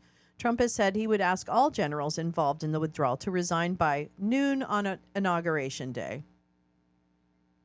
Wait, what? But he's not, wait, real talk. Only a non-military think things happen, especially out processing like that in 30 days. It's laughable. That would make sense, gal. That would make sense. Hey, Badger, it is going to be okay. All right? There is a lot of people that are preparing to stand in the breach and rise to a moment that I don't think in this country we've had since the 70s. So I hope that is the type of response we are able to mount. And I believe that people are really, and there are some people out there doing the heavy lifting right now. And I always mention Mark Elias, but I want to say that there are so many lawyers out there who are really trying to stop the bleeding. So I'm really grateful to them. So I think it's just, this will help people rise, I think, to the occasion, and something that is good for this country, which is engagement with, how to make us a more perfect union, right? To actually be engaged in that. Not that people should have to be, because life is hard enough, frankly, but that's where we find ourselves. So I think of it that way. But you know what? We got, it's okay to be a little like overwhelmed or kind of have a lot of stuff. But every day, we wake up and we figure out what we're going to do next. And that's all we can do. That's all we can do. Yeah, and I am very concerned, or not concerned, but I'm very curious about how the next year will unfold in Canada as well. So just remember that even though Donald will corrupt every agency, it won't mean the entire agency will go along. There are still good people. Yeah, I believe that. And I believe that the agency people that are there, like the career people, are you laughing at me? I believe that the career people have been there before, and they're like, oh, no. Oh, no. You know what I mean? I'm sure there's a few people that are like, oh, no, this is not, no. We're not doing this again. So I don't know. We'll have to see. We'll have to see, especially military. Yeah. They really are focused. Yeah. At max, they'll be called in front of the board who will say, it says here you talk like a F and your shit's all R. Yeah. Yeah. I mean, I don't know. This commission, I'm not sure. I think it's just it's again, a way to scare people. That's really what, at max. That's really what it comes down to. This is trying to scare people. That's really what it, again. So the noise is that they're trying to instill fear. The signal is that, we should be conscious that one of their targets is military leadership that may have spoken out or somehow acted in a way displeasing to the Führer. So I think from that standpoint, I've put some feelers out to my border. Is that Canadian? No, is that Customs and Border Patrol insiders? Thank you. To see where they are at in preparing for the future. That's smart, Lee. Just kind of get a temperature check. How are people in your industry feeling? I think that's really good. All right. The establishment of the board would be in line with Trump's calls for purging what he views as failed generals. Oh, okay. I already read that. I'm so sorry. The president-elect previewed the move during a campaign event in October, telling an audience that he would create a task force to monitor the woke generals and get rid of diversity training in the military. They're gone, Trump said of those generals without naming specific officers. One feared potential target of Trump's threatened purge could be Air Force General C.Q. Brown Jr., the chairman of the Joint Chiefs of Staff, according to two defense officials. During the 2020 George Floyd protests, Brown spoke about the impact that movement had on him and what it was like to rise through the military ranks as a black fighter pilot. The executive order, which has been reviewed by the president-elect's transition team, may be presented to Trump when he takes office, and its implementation depends on whether he chooses to sign it in its current form, according to a person familiar with its drafting. On Tuesday, Trump announced his intention to nominate Pete Hegseth, a veteran and Fox News host, to be his next Secretary of Defense. Why not? If confirmed by the Senate, Hegseth could be key in implementing the findings of the Warrior Board's review. Oh, now we capitalize it. Stephen Harper. That's right, Badger. Anyone who protested the vote for Gaza should be concerned with Hegseth. He's a Horowitz guy. Ooh. Holy shit. It's gotten way too big, this person said. Trump also expects that many of the generals, the 3- and 4-star generals that have been underperforming, will basically be retired. Wow. Sorry, I missed a paragraph. The Trump team wants to do major reforms at the Defense Department, particularly around the size of the joint staff, according to a person with knowledge of the transition. Okay, it's gotten way too big. All right. Oh, boy. The draft executive order cites as precedent for the move General George C. Marshall's creation of a plucking board in 1940, led by retired general officers, to review the files of senior serving military officers and remove from line promotion any officer for reasons deemed good and sufficient. The goal of Marshall's board was to make room to promote promising junior officers. But some former officials believe the incoming Trump administration is looking to politicize the military. Quote, do they start wearing MAGA hats in formation to signal who's where? Asked one former senior Pentagon official. The potential for this to go wrong is infinite. The president has the power to fire generals, but rarely does so for political reasons. President Harry Truman fired Army General Douglas MacArthur for publicly challenging the administration's Asia security strategy. President Barack Obama fired Army General Stanley McChrystal as his Afghanistan commander after the military leaders' subordinates were quoted as criticizing the administration in a magazine article. U.S. troops take an oath of office to the Constitution and vow to not follow any illegal order, and Congress must approve the promotion of general officers. But establishing a board separate from the current process, which uses serving officers, could undermine the idea that generals refrain from sharing their political views within the Pentagon. It could also potentially prompt officers not to speak out against orders they believe are illegal, says Eric Carpenter, professor of military law at Florida International University College of Law. Quote, this looks like an administration getting ready to purge anyone who will not be a yes man, said Carpenter, a former Army lawyer. If you're looking to fire officers who might say no because of the law or their ethics, you set up a system with completely arbitrary standards, so you can fire anyone you want. In the early days of his presidency, Trump openly expressed admiration for military generals and promoted a number of them to his administration. Retired Marine General Jim Mattis served as his first defense secretary. Retired Marine General John Kelly was his chief of staff, and Army Lieutenant General H.R. McMaster served as national security advisor. But relations between Trump and the generals quickly soured. By the end of his term, all 3 of those officers publicly criticized him and described him as a threat to national security. The president-elect also had a particularly fraught relationship with retired Army General Mark Milley, whom Trump nominated to serve as his chairman of the Joint Chiefs of Staff during the final 2 years of his administration. Milley told journalist Bob Woodward in his latest book that Trump is, quote, a total fascist. Trump has called Milley a loser. That's it. What's that? Promises and threats. Oh no. Okay, let's take it slow. Let's take this one crisis at a time. All right, let me get caught up with all of you. Let's see. Neil says, Badger, true, they're run by GOP adjacent hedge funds. We haven't even talked about the money part. Oh, which actually I do have something I want to listen to on that. Harper's a prick. Yep. And the worst PM in Canada's history. Even corrupt Mulroney did a couple of things right. Acid rain, sanctions against South Africa. Hegseth's book, The War on Warriors, Behind the Betrayal of the Men Who Keep Us Free. Jesus Christ.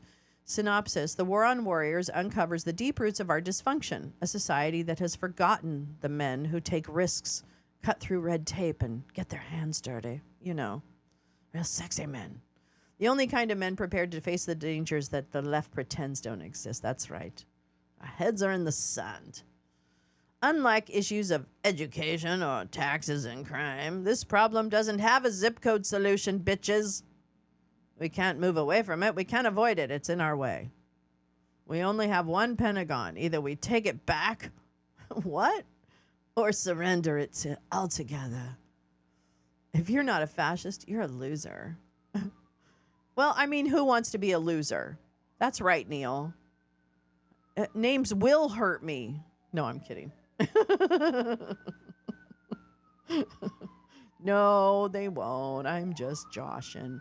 I think there was something I wanted to listen to. Let me just check it. I can't remember what it was, where it was, though. Hold on. Okay. I'm coming. No, I'm just kidding. I'm just kidding.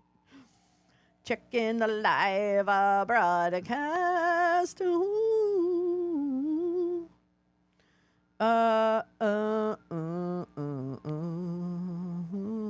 Dang, we probably could have listened to that, but I don't know. I feel like we need to ease into our Supreme Court listening.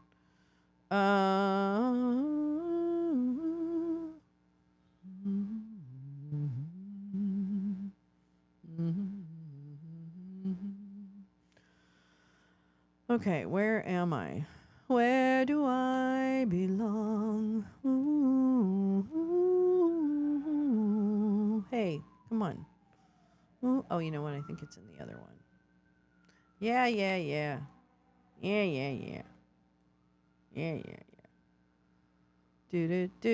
Do. Oh, I guess I didn't. Where? Oh, maybe it's in my bookmarks. I have too many bookmarks. I have folders. I have everything, but there's still too many. There's still too many. Do. I'm loving it. Okay, wait. Where am I? Hegseth calls military healthcare socialism, which it is, but it works and it's good and it proves single payer is successful. They don't like that. Yep. Teresa, did you come in? Hi, love. How are you? They want everybody to think the same when we get into the next war. Sounds like a Hitler playbook. And the thing is I know there's like I was in a chat last night and the panel was talking about, the comparisons to Hitler and all that kind of stuff, and I understand that. First of all, we don't seem to really focus on Trump himself, although he is definitely the mouthpiece of everything. Oh, really? I cannot stand Tim Miller. I'm so sorry. What? World's most epic loser. There you go. Paul J. I'm right behind you, babes. I'm right behind you. Hey, government contracts aren't socialism in their view. That's true. Teresa, we've just been all over the place this morning. Teresa, we were talking about, I don't even remember what we were talking about, but I'll be sure to put it on the thing. But I had, let me check my bookmarks here because I thought I had something from Dave Troy that I kind of wanted to, well, actually, I have quite a few bookmarks that I know I want to talk about. Oh, okay. Let me pull this up on the screen. Just some orders of business here. Orders of business. Yeah, that's what I said. Yeah. Okay. I wish this was bigger. I wish I was a little bit taller. I wish I was a baller. I wish I had a girl. Maybe then I would call her. Okay. I don't know. I can't remember the words to that song ever. Okay, so these are my bookmarks. These are bookmarks. Welcome to my bookmarks now. Yeah. And speaking of Teresa, you beautiful babes, we're going to be watching on Discord this premiere on November 20th at 9 p.m. Eastern, 6 p.m. Pacific, and everything in between and outside. So we're going to stream this documentary by Ronan Farrow. Why should people around the world care about the hacking that you're documenting here? These cases affect 450 million people. It's a violation of their rights. What we ended up finding was actually the tip of the iceberg. Spyware is this powerful surveillance tool Big spyware companies say they sell this tech only to governments, but this multi-billion-dollar industry is mostly unregulated. The most advanced spyware can turn your smartphone into a spy in your pocket. It can copy everything and record you without you ever knowing, and then just disappear without a trace. This company, NSO Group, makes Pegasus, advanced spyware reportedly deployed in at least 45 countries. With allegations it's being used to target journalists, human rights activists, and political dissidents. What's the most objectionable thing that you saw in your time at the company? One of the moral problems that I had was the journalist murder. Should people be concerned? Definitely, yes. Does NSO know that some of its customers are abusing this technology? This tool could fall into the hands of the Iranians, the North Koreans, the Chinese. We need our experts to know what is out there. They targeted my family. My mom, she worked at the hospitals, so they had access to hundreds of data of patients all around the world. Do you think it's headed down a path of more domestic impact? These technologies, any nefarious use that we can imagine, we're probably going to see.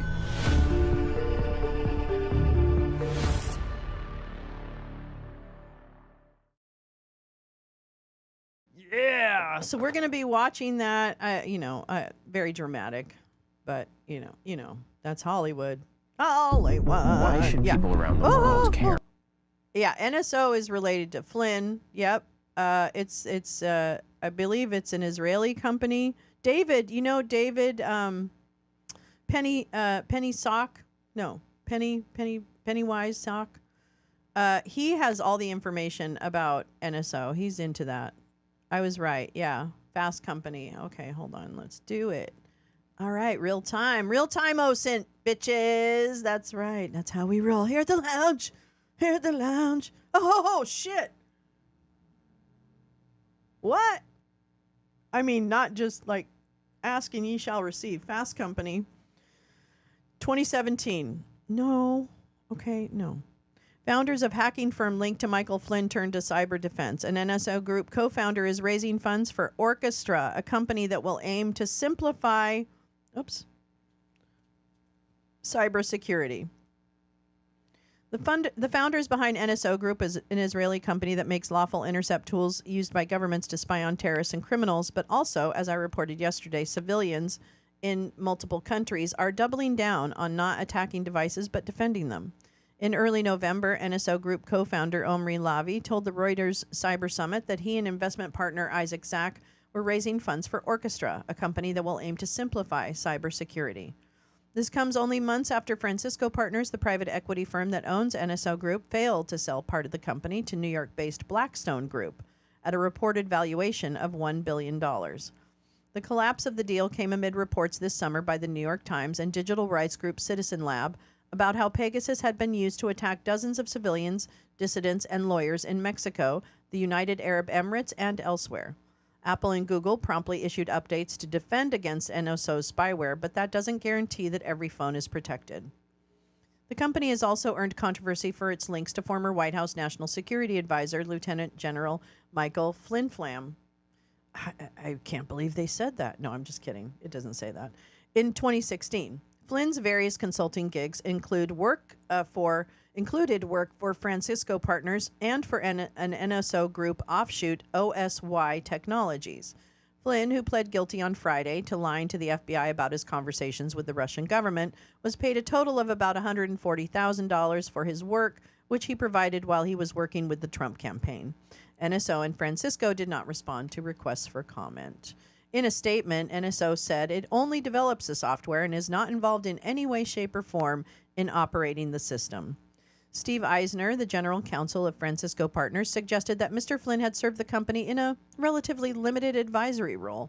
We routinely engage consultants to help us understand industries that we are investing in, Mr. Eisner said. Mr. Flynn was paid a little more than $40,000 by OSY and less than $100,000 by Orchestra, which will launch in 2018 with offices in Tel Aviv and on the east coast of the United States. Lavi and Zak said it is being financed. Oh, Lavi and Zak said, It is being financed by their investment firm Founders Group, whose CEO is Shalev Julio, another NSO Group co-founder. Read more about this. I will. Actually, I will share a couple of the links from this in the description, some of the links that they've included in this story. So I'll take care. I'll put those in. Thank you for sharing that, Gal. I appreciate that. Let's see. Will Davis, true story. This Pete Hedges was the subject of my first ever research book in 2017. I used to have to wake up early every weekend to watch morning to watch Fox and Friends and hang on his every word. Oh, here we go. Update. The judge presiding over the Arizona criminal case against Donald Trump's allies has recused. Oh, that's right. That happened yesterday. Yeah. Shit. I forgot about that. I loved my BlackBerry. I had a BlackBerry. I liked it too. It was okay. It's about time we got a window on that shady world, right? I know. I'm going to tell you right now. I know the fingerprints, Badger. Wow, I didn't even think of that. That's kind of an interest. I didn't even think of that. All the fingerprints that have been captured by Apple or whoever has phones with that kind of stuff. Wow, that's interesting.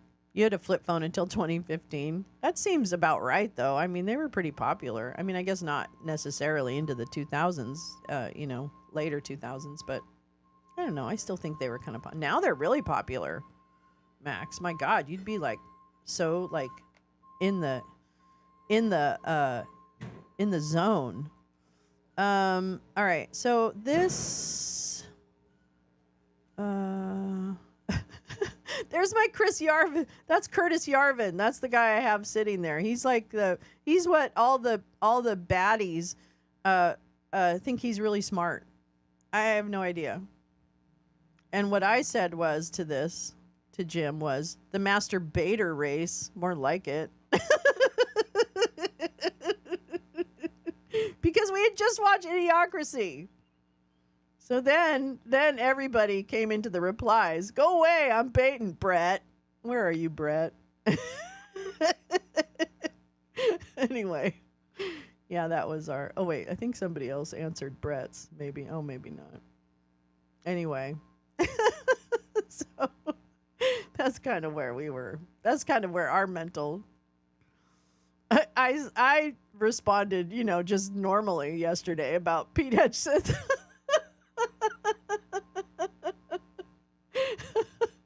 Oh my God. Someone explained to me like I'm 5 why this isn't an act of war and literal treason. Trump to rely on forces that brought him to power. Russian presidential aid.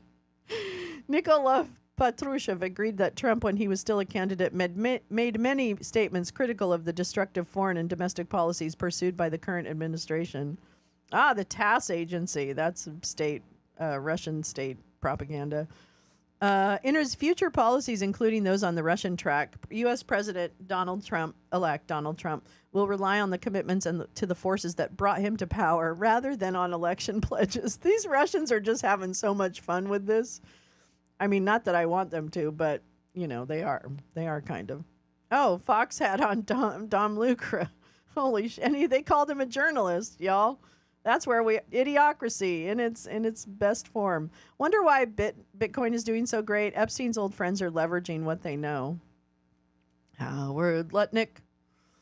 Let's see. What is this? Oh, this was also something I'm kind of interested in watching. Chilling new documentary from Netflix, The Great Hack. Hold on. The son of a bus driver, the son of an immigrant, he would go on to become the first Muslim mayor of a Western capital. One of my staff told me there'd been this audio that's gone viral. I control the Met Police. They will do as the Mayor of London tells them and obey orders. Obey orders. It was clear to me this was a deep fake audio. This would have been seen by thousands and thousands of people. It was like a powder keg.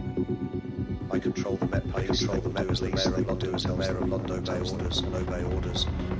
I run London. I run London. London. London.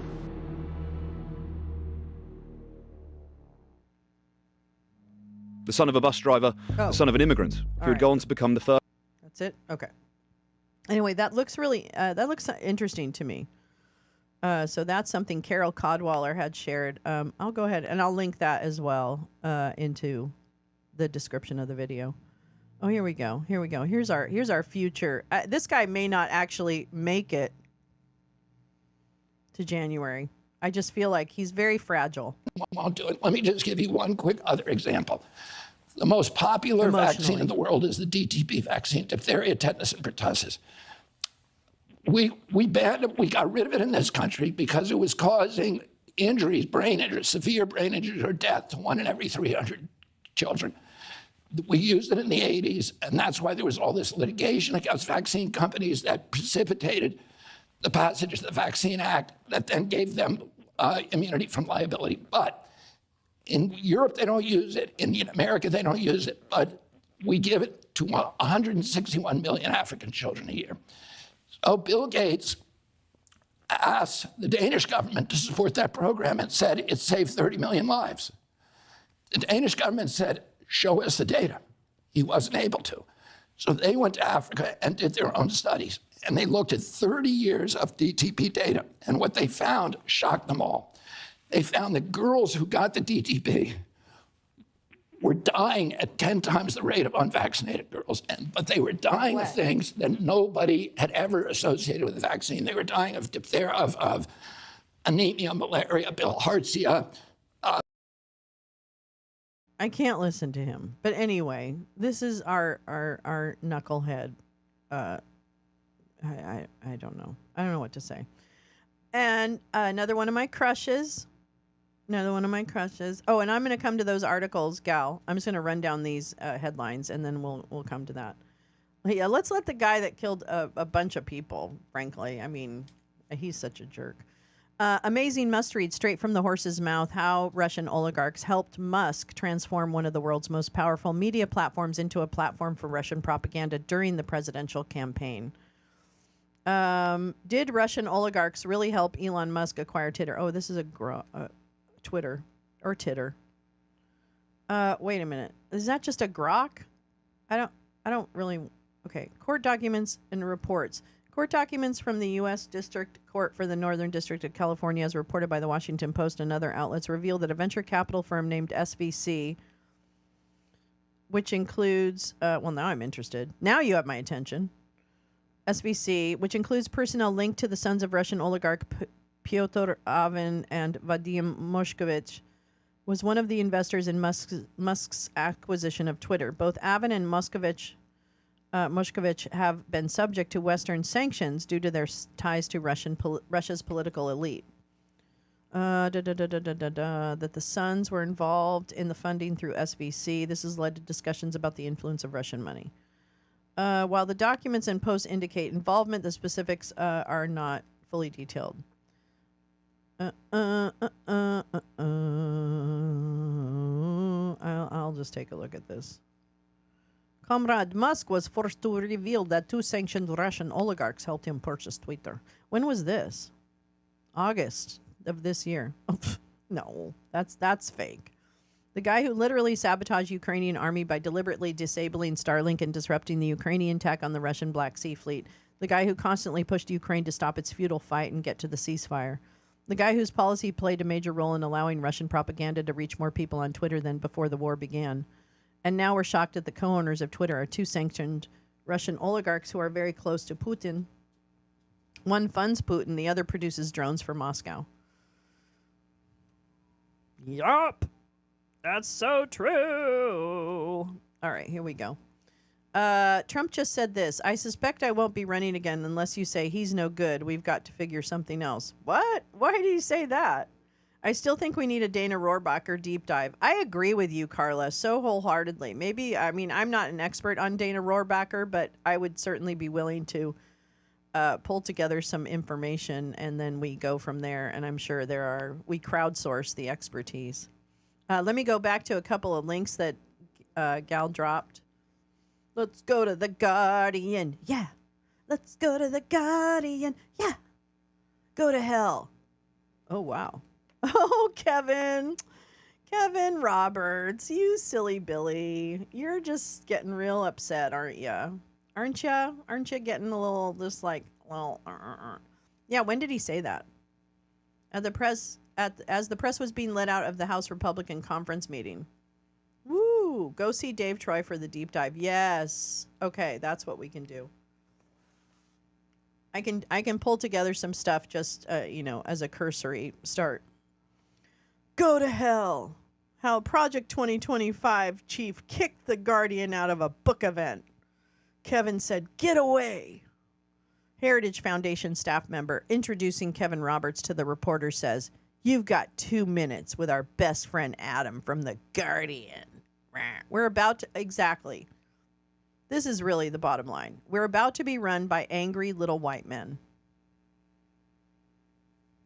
That's the drop. Kevin Roberts, head of the influential right-wing think tank, the Heritage Foundation, told the Guardian reporter to go to hell at the launch of Roberts' new book on Tuesday night, then threw the reporter out of the venue, apparently in response to reporting on the organization.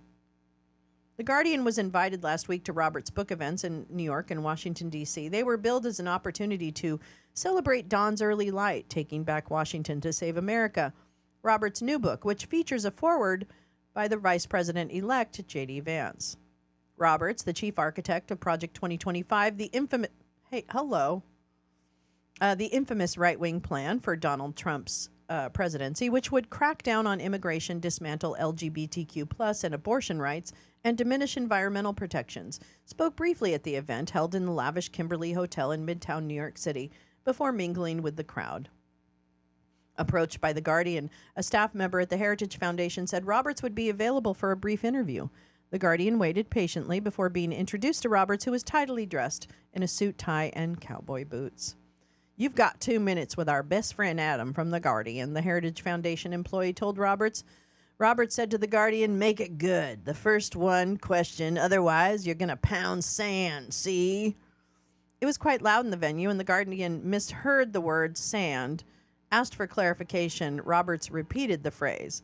The Guardian said, "I don't know what that means," which seemed to upset Roberts. He reacted angrily. "It means you're a bunch of liars is what it means, so make it good or we're done," Roberts said. The Guardian asked if Roberts could elaborate on his liars comment, which seemed to upset the Heritage Foundation president further. "No, we're done. I'm not talking to you." The Guardian, overlapping Roberts slightly, had begun to ask a question about Project 2025, which provides a roadmap on how a Republican president could permanently transform the federal government into a conservative institution. Roberts replied, "Go to hell."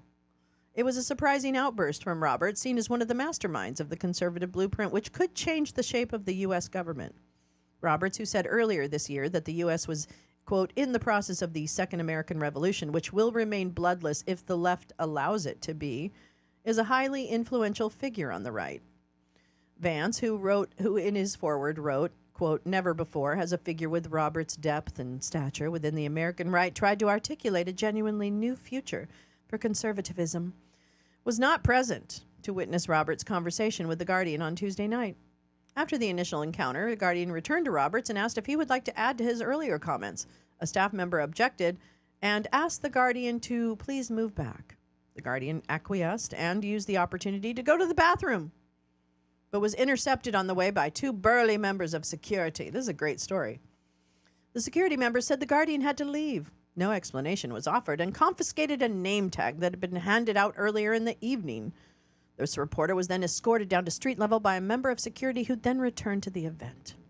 It was an odd end to what had been a genteel book party held in the Kimberly's upstairs bar on the 30th floor of the hotel. About 80 people, the men in sharp suits, most of the women in fashionable dresses, had spent time quietly mingling before listening to a conversation between Roberts and Brian Kilmeade, the Fox News host. The pair discussed Roberts' book, in which he describes how, quote, "many of America's institutions need to be burned," including among those to be incinerated, Roberts writes, are the FBI and the New York Times, along with every Ivy League college, 80% of Catholic higher education, and the Boy Scouts of America, randomly. The event had been billed to run from 5:30 p.m. till 8, but The Guardian was ejected a full hour earlier than that. It was enough to have this reporter double-check the Heritage Foundation's invitation, which was sent by Heritage's senior communications manager on Thursday. Quote, hey all, Heritage Foundation President Dr. Kevin Roberts is launching his new book, Dawn's Early Light, Taking Back Washington to Save America, next week in NYC and DC. It said, quote, the book has a foreword written by Vice President-elect J.D. Vance, and it identifies institutions that conservatives need to build, others that need to be taken back, and more that are too corrupt to save.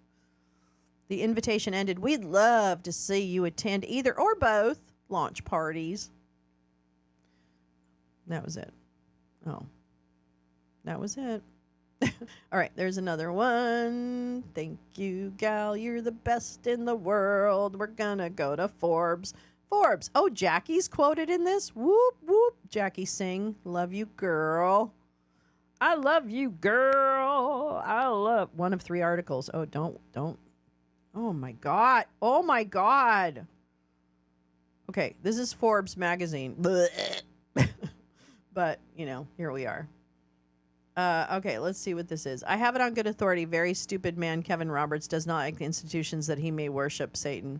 Interesting. Hi, Oren. It's morning. I'm going to make coffee. I'm not going to be super sociable today. I've got the stupid Ben Suckered feeling. Time to get it off me. Oren, we were just talking about the fact that you show up however you show up, and you come as you are to Lolo's Lounge. That's it. Yes, and before Rohrbacher, it was Curtis Weldon, who was also connected to all of this, namely Tony Schaefer, Spooky T.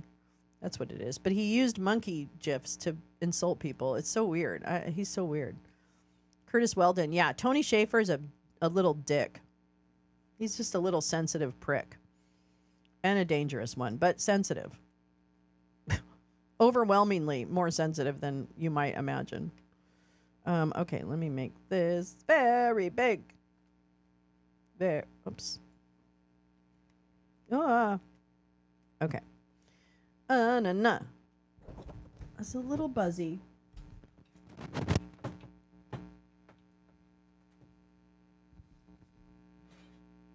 God, it's just buzzy. Well, that's not a long-term solution. Who's Lance Wall now? Oh yeah. Gal knows all about Lance Wall now. That's another guy we should talk about, actually. I really want us to watch Bad Faith. Do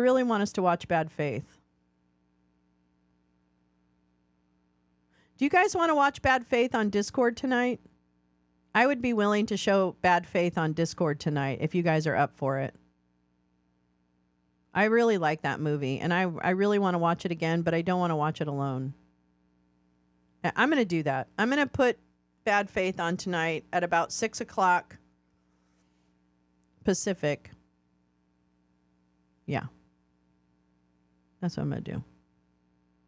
And then we're going to get some names. Lance Wall now is a preacher. Lance Wall now is a fuckwad.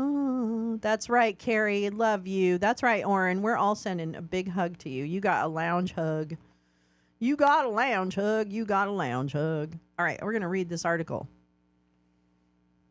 All right, Lee. Yes. Remember, download Discord on a laptop or a desktop. I know, I'm sorry, it's annoying, but I'm going to tell you right now, you're going to have a better experience, and check your volumes all over the place. We should do a tutorial, actually.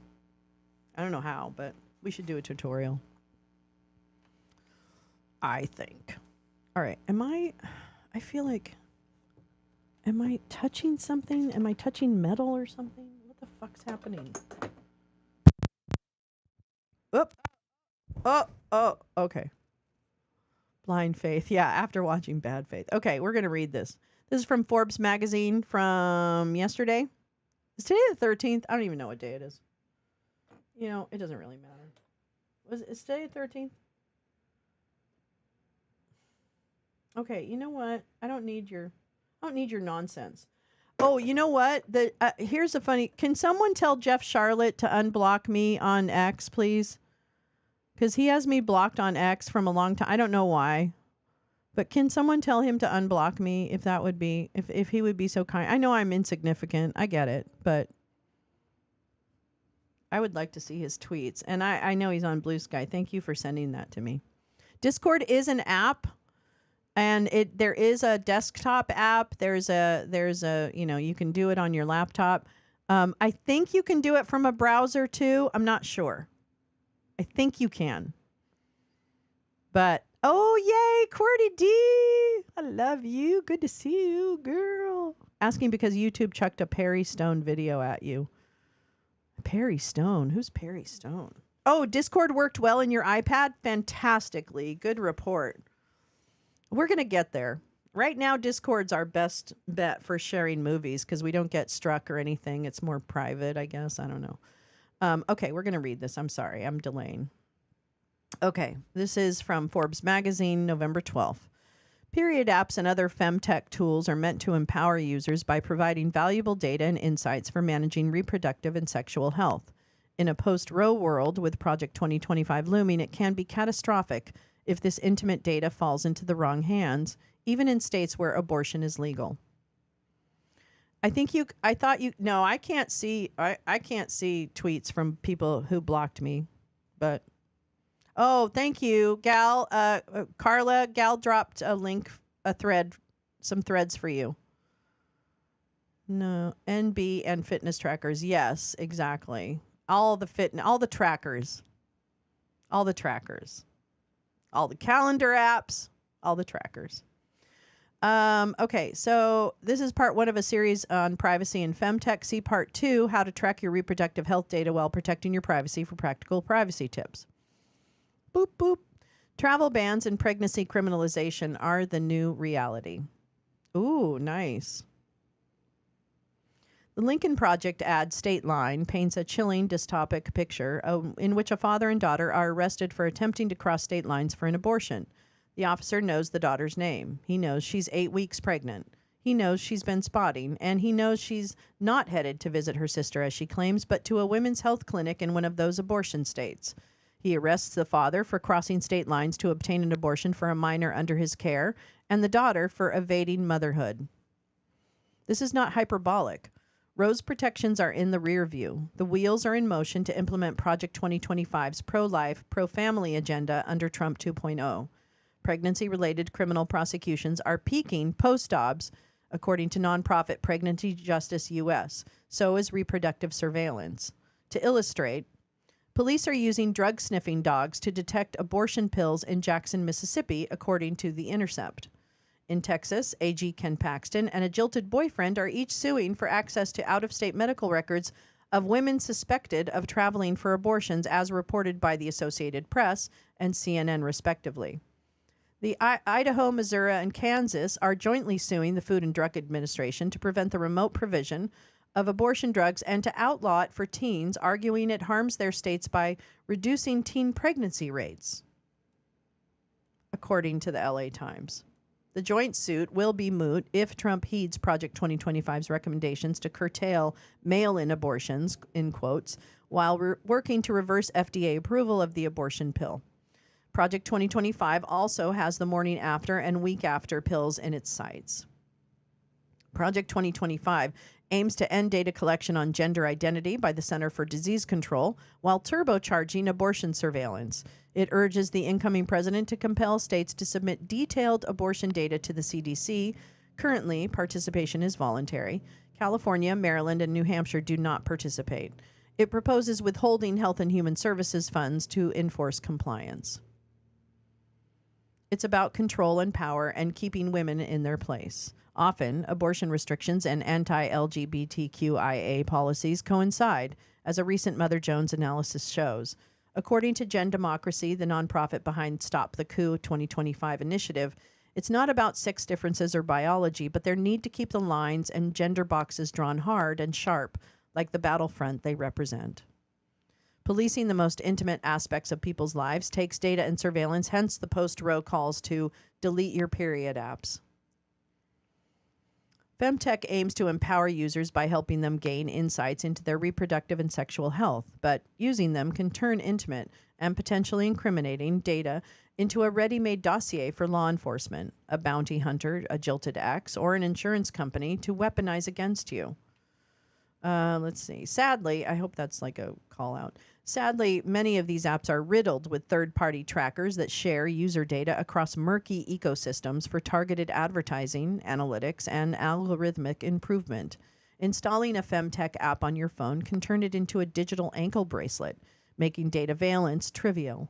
Data surveillance and privacy expert Roger Clark, who coined the term, defined it as the systematic creation and/or use of personal data systems in the investigation or monitoring of the actions or communications of one or more persons.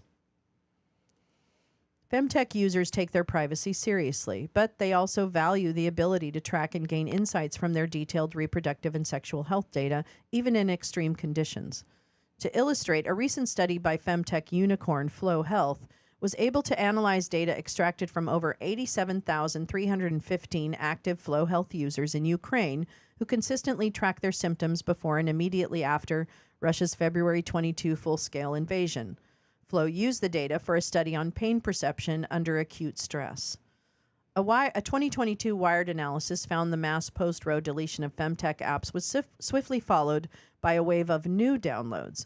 Users weren't abandoning their Femtech apps, they were switching to new apps that promised greater privacy and security.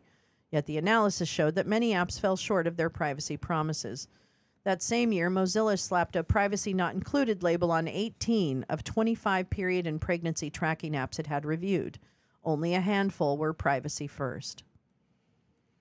Health and commercial data often fall under different regulatory requirements. When you sell commercial apps for health, the user may not understand that their health data has less safeguards. Privacy engineer and binary tattoo founder Kat Kood explained to me. App and product developers aren't forced by regulatory requirements to put those safeguards in. Oh, no regulations? This effectively allows healthcare apps to self-regulate while handling some of the most high-risk and consequential data, despite the tech industry's poor track record. Unfortunately, too many Femtech tools are optimized for commercial surveillance and monetization rather than privacy and medical reliability. When you use Femtech tools with poor privacy protections, your sensitive reproductive and sexual health data is up for grabs by anyone with a credit card, including law enforcement. Accuracy and due process be damned. Zach Edwards, data supply auditor and founder of boutique analytics firm Victory Medium, cautioned in an email to me that if data is stored, it's at risk of being accessed via government subpoenas. Organizations who provide period tracking apps yet also store location data or data about their users on centralized servers are putting all those users at risk. Even aggregated and de-identified user data for research or prediction improvement can provide a snapshot for law enforcement to zero in on what to request in a subpoena, warns Edwards.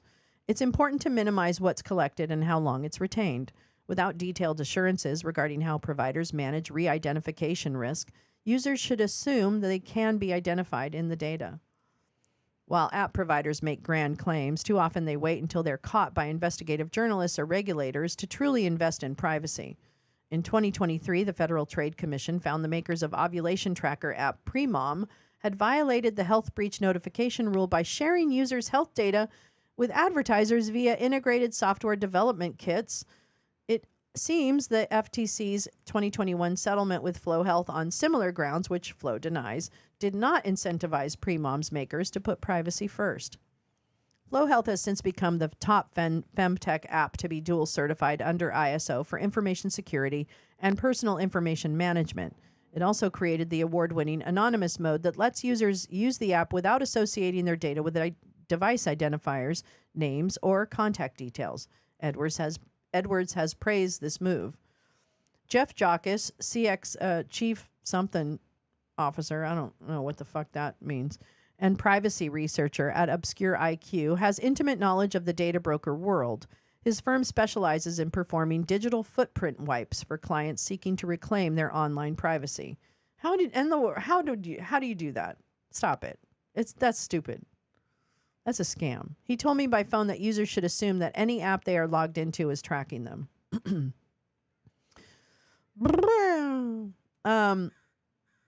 Edwards agrees that Femtech apps that create unique user IDs and rely on ad IDs put their users at serious risk. In the shady world of data brokers, someone somewhere is piecing the data together to create user segments and profiles that can be sold to clients to use as they wish. But some specific organizations created those lists, and so if a state law somehow ever is passed that empowers investigations into people who are pregnant, it would be dangerous for any advertising organizations to continue to build those audience segments for fear of the government attempting to subpoena or access that data. It's a data buffet. This is interesting. I'll link this one too, the little Norwegian Consumer Council study, Out of Control, How Consumers Are Exploited. Jockish told me that Femtech users shouldn't trust providers' claims that they won't sell their health data, even if they don't technically sell it. Sharing it widely for ad targeting or analytics exposes users to serious risks. App providers have plausible deniability because these apps are not subject to health privacy laws that clearly define health data. Reporting from... Why not? What? Reporting from Vice shows it's possible... Well, there's just amazing... some weird sources. Shows it's possible to infer reproductive status or gender identity from Femtech app installs and usage even without accessing user inputted data. Location tracking and sensitive points of interest can be particularly revealing, as a chilling 404 Media expose demonstrated. The ubiquity of generative AI supercharges the ability to infer or predict patterns or reveal someone's identity from seemingly anodyne, anonymous data. This is rarely regulated as health data. Why not? It's personal information. In 2023, Washington enacted the My Data, My Health Act, the first U.S. law to protect health data outside of HIPAA. It uses a broad definition of consumer health data that includes... I've never even heard of that. That includes inferences based on precise geolocation. This is a promising state-level step, but it's the exception, not the... Oh, Washington State. Okay. I thought Washington, D.C. Okay. But it's the exception, not the rule in the U.S. Prompt surveillance, AI has entered the chat. I think... I don't know if we... I don't... Okay. Vast data sets of human thought. Okay. Integrating AI chatbots into Femtech apps can introduce novel risks. Jackie Singh! I know her! We love Jackie so much. She is a warrior. She's not a glue gun warrior. Because there's only one glue gun warrior, and that's my J-Rance. And I miss her so much right now, I can't even tell you. I keep thinking about her. Where are you? Come back. All right. So here we go. Jackie Singh, former director at the Surveillance Technology Oversight Project, warns that conversational AI introduces the new threat of prompt surveillance in a recent Substack post. Prompt surveillance is the systematic collection, analysis, and potential exploitation of user inputs, prompts, in AI large language models, encompassing both the intentional gathering of data for model improvement and the incidental accumulation of user information. Hi, Iguana! This practice involves the retention, processing, and potential misuse of prompts which may contain sensitive personal, professional, or proprietary information, creating risks to privacy, intellectual property, and individual autonomy. Jackie's so amazing. Singh explained to me via text how prompt surveillance can impact reproductive freedom. Quote, as a cybersecurity expert and mother of 3 daughters, I want women to understand the complex reality behind AI. It's not just a tool with benefits, but also one with inherent risks. While companies present only positive aspects, they're actually accumulating vast data sets of human thoughts and behaviors without our consent or knowledge. This raises critical questions about our ownership, control, and potential consequences for our privacy and autonomy. Conversations themselves can be hacked. For example, I know we need a Zoom, please. Yes. AI models can infer sensitive personal information such as race, location, and occupation from innocuous chats. Ars Technica has reported on a more elaborate hacking technique uncovered by researchers that enabled them to read private encrypted AI chats. But proceed with Femtech emerged to fill a serious void in reproductive and sexual health care. There is a historical sex and gender bias in medicine because women, transgender, and intersex people are often excluded from the research and development pipeline.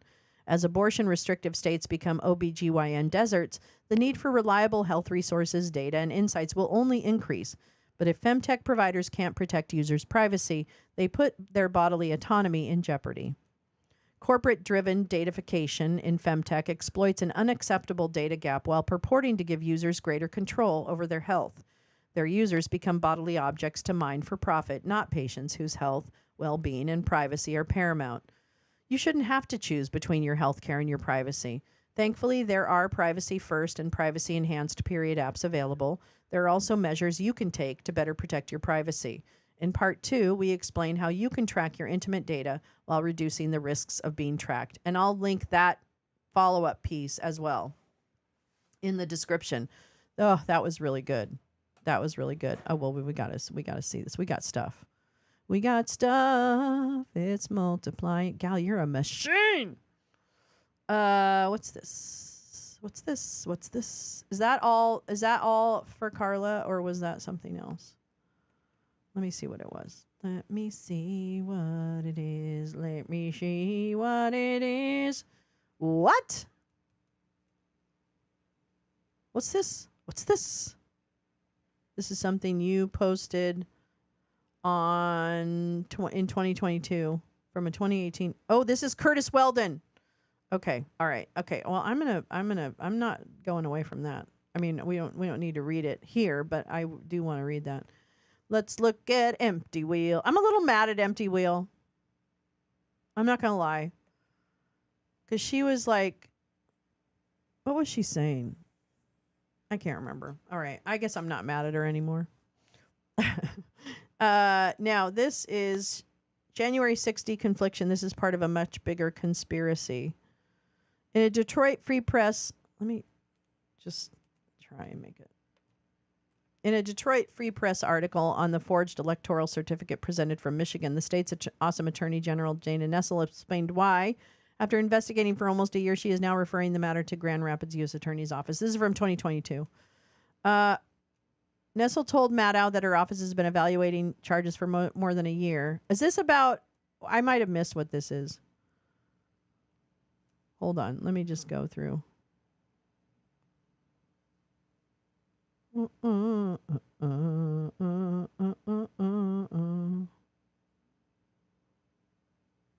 right, wait. I'm going to come back to that one. I want to hold that one and see. Okay. And then let me see. Do. Oh, Code of Vets. If there's one thing I won't stand for, it's profiteers looking to exploit or weaponize American warfighters and veterans. Code of Vets does that under the guise that they are assisting them. Oh, look at this. Look at this. Oh, my God. If you are... this is Gal's Substack. It's got a lot of incredible information. Did what really just happen? Wait, what did I miss? Don't have to read, but this was my first Substack because of Roe. Personal, but what I feared is real. It's up to you, Gal. If you want me to, I will, because I've read that piece and it's beautiful, but it's also very painful. So I understand that. All right, let me see what else. Okay, those are for Carla. You know what? Let me just take a picture. No, it's not going to help me. Damn it. I just have to make sure it replays the chat. The Empty Wheel ones links to Weldon Schaefer. That's what I thought. Okay. Let me catch up with chat. Oh, yeah, she's fine. J. Rance is fine.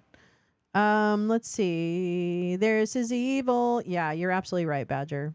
I miss J. Rance. Yeah. Oh, really? I'm okay. I just turned into an iguana and ran from Twitter. Iguana. I didn't even know it was you. Oh my God. I love you. Iguana.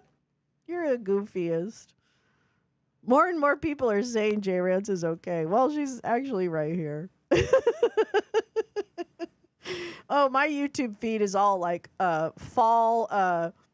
It's all those AI kind of fall. Here's a fall coffee shop with some lo-fi music. That's all I get. Almost all for Carla. Okay, I shared my rope, but it's pretty sad.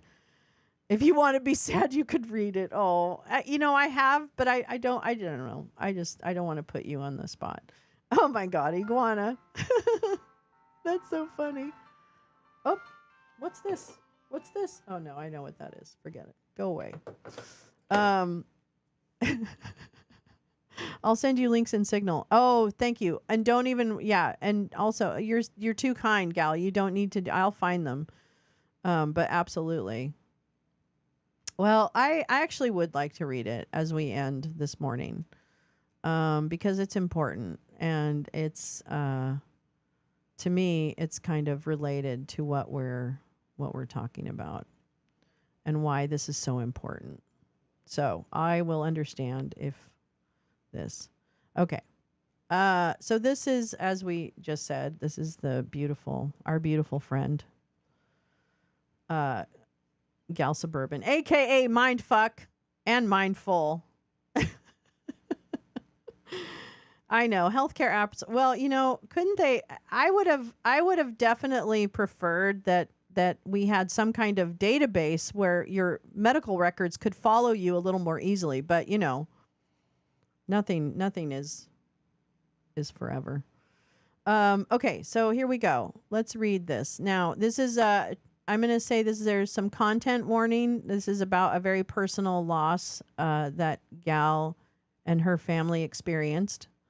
So, but it has very much to do with what is at stake. Yeah, very mindful, very demure. It really, it always pulls me into, Clearing the Fog is still, he's on Blue Sky. He just followed me back, the bitch. So Clearing the Fog is on Blue Sky. MSW is putting a fake period in her health app. That's right. She's postmenopausal, I think she said in her post, and she's like, I'm fucking with him. I think that's pretty funny, actually. I think that's pretty funny. But yeah, Clearing just followed me. I mean, he's near me, actually. I mean, not near me, but I mean, he lives in Southern California. Yeah, blue skies smiling at me, nothing but blue skies do I see. Bluebird calling my name, nothing but blue skies. Never had a no. Sorry, you know how I love songs. Okay, but yeah, Clearing's fine. He's fine. Me too. I don't have a health app that tracks medical stuff for paranoid queer and female veteran reasons. That's completely understandable, Oren. I'm not gonna lie, that's completely understandable. So, I love you guys so much. Okay. All right. Here we go. May 4th, 2022. I hadn't expected my first Substack to be such a personal story.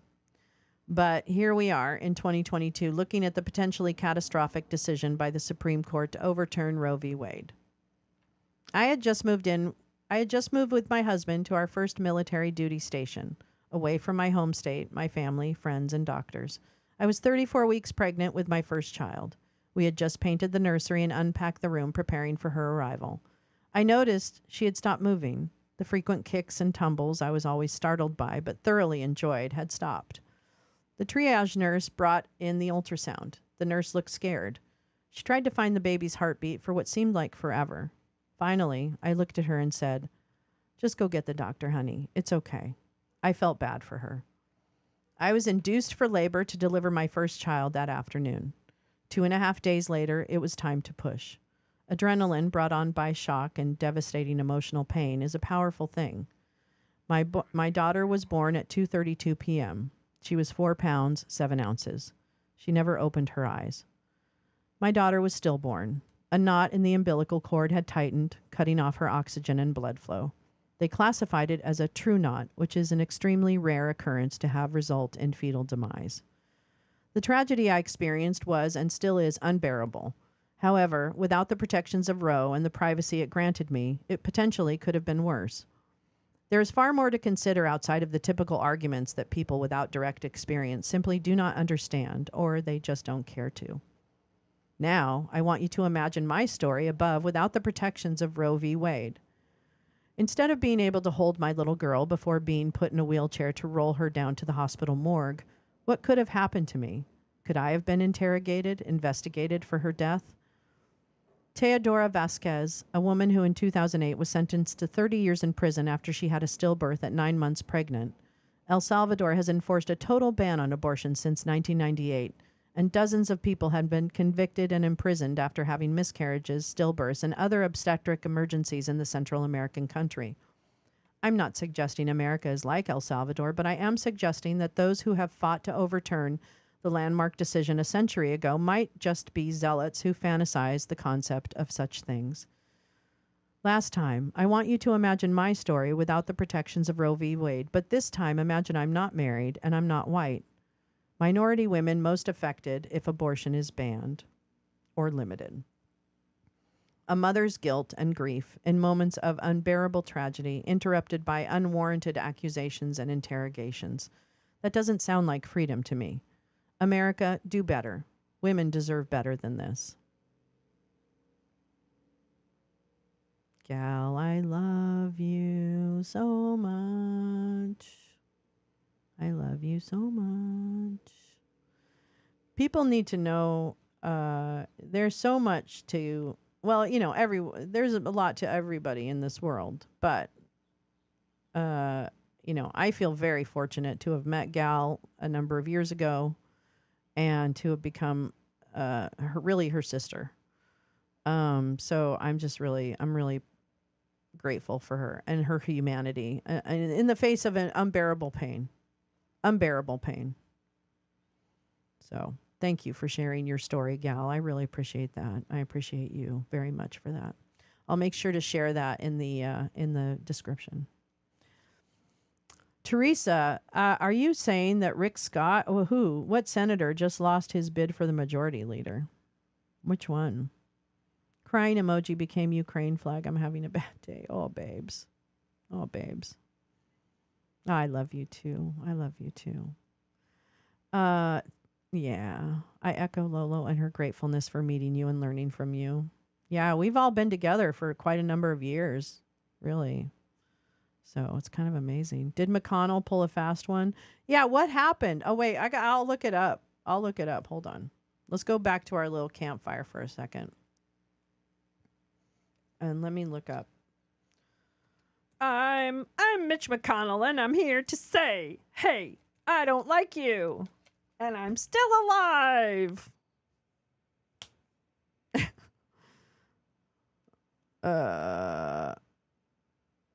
Oh my God in heaven.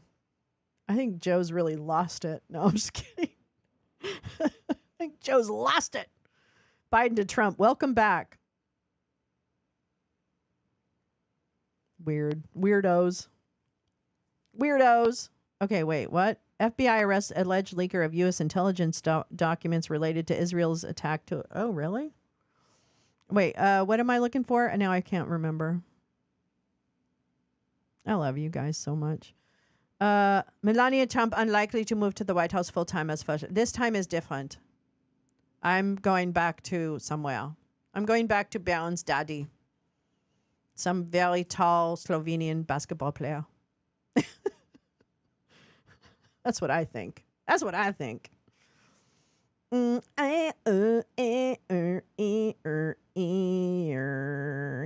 don't give a shit about the J6ers. I don't give a shit about J6ers. You know what? You didn't arrest the planners. I don't give a flying fuckwad about the J6ers. And that is why we can't have nice things. It's because we paid attention to the fucking shiny object. God damn it. We should have been demanding... Wait a minute. John Cornyn and John Thune are left. Everybody hates them. Are you fucking kidding me? Wait a minute. I need to find this. What's going on? Where's the goddamn Senate news? God damn it. Okay, hold on.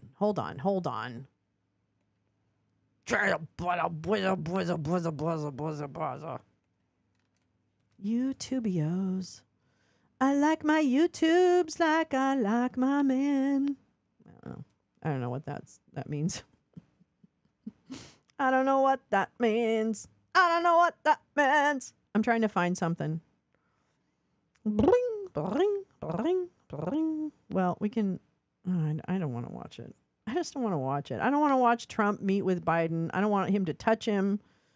I don't want any of that to happen. Leave him alone. Oh, here we go. Wait, is this the Democratic leaders? Let's watch this. Today, okay, hold on. Let's give this a shot, but, you know, I'm not saying we're going to stay with it because I get bored real easily, frankly.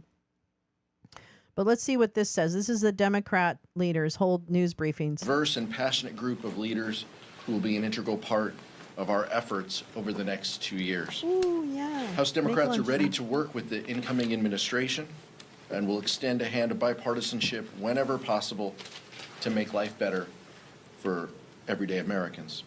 We want to create jobs, lower the cost of groceries and everyday necessities like childcare, and protect against a national abortion ban.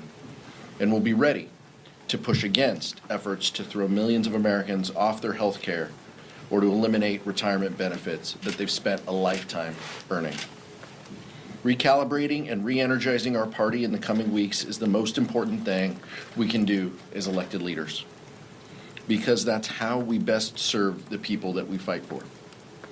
We're going to need to articulate a positive vision for the future where everyone has a shot at a better life. Trump said for every one regulation they approved, they had to take away 2 or 10 or something like that. I don't even know. I don't know. I know. Cut 2 for every... Yeah, that's what it was, Max. Cut 2 for every new one. That's what he did in his first thing. I want to pull up this other thing. Oops, where am I? Make sure that I'm in the right place, because this looks like an update.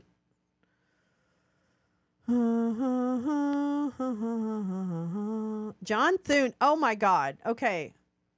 Okay. Hold on. Hold the phony, Joni. Come on. Hold the phony. 4 minutes ago. This is from the New York Times. John Thune of South Dakota received the most votes on the first ballot in the Senate GOP leadership election. He received 23 compared to 15 for John Cornyn and 13 for Rick Scott. Scott will now drop out of the race. What happened? What happened, Rick? What happened? They were eviscerating Thune on Twitter yesterday. They were eviscerating him. Eviscerating. That's crazy. I guess nobody likes him, but my God, I really thought he was just like a shoo-in, like, oh, well, I guess that's him. Okay, all right. Okay. Thank you, gal. One new update. Do we want? RFK scorns. Oh, my God. Okay, so this is not going to go well. Can I just tell you? This is not going to go well. This is not going to go well.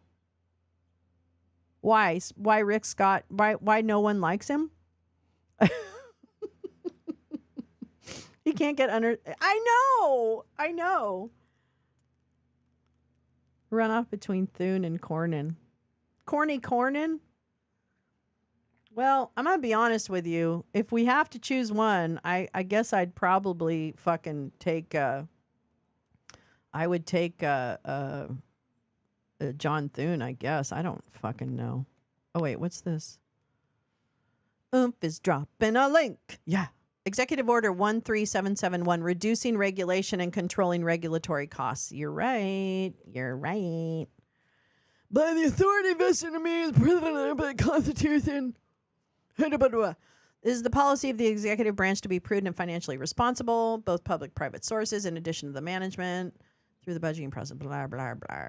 Regulatory cap for fiscal year 2017. Unless prohibited by law, whenever an executive department or agency publicly proposes for notice and comment or otherwise promulgates a new regulation, it shall identify at least 2 existing regulations to be repealed. Yes, repealed by Biden. Yes, this was repealed by Biden. For fiscal year, blah, blah, blah. Heads of all agencies are directed that the total incremental cost of all new regulations, including repealed regulations, to be finalized this year shall be no greater than zero. Wait, what? So he basically didn't allow costs to rise. He had a zero budget, a net zero budget. Like he didn't, I mean, what? Wait a minute. Huh? I didn't know that one. The requirement of subsection for any new incremental costs associated with new regulations shall to the extent be offset by the elimination of existing costs with at least 2 prior regulations. Shall provide the heads of agency with guidance. Beginning da-da-da-da-da. Any successor da-da-da-da-da. Okay, that's just bullshit. All right. Wow.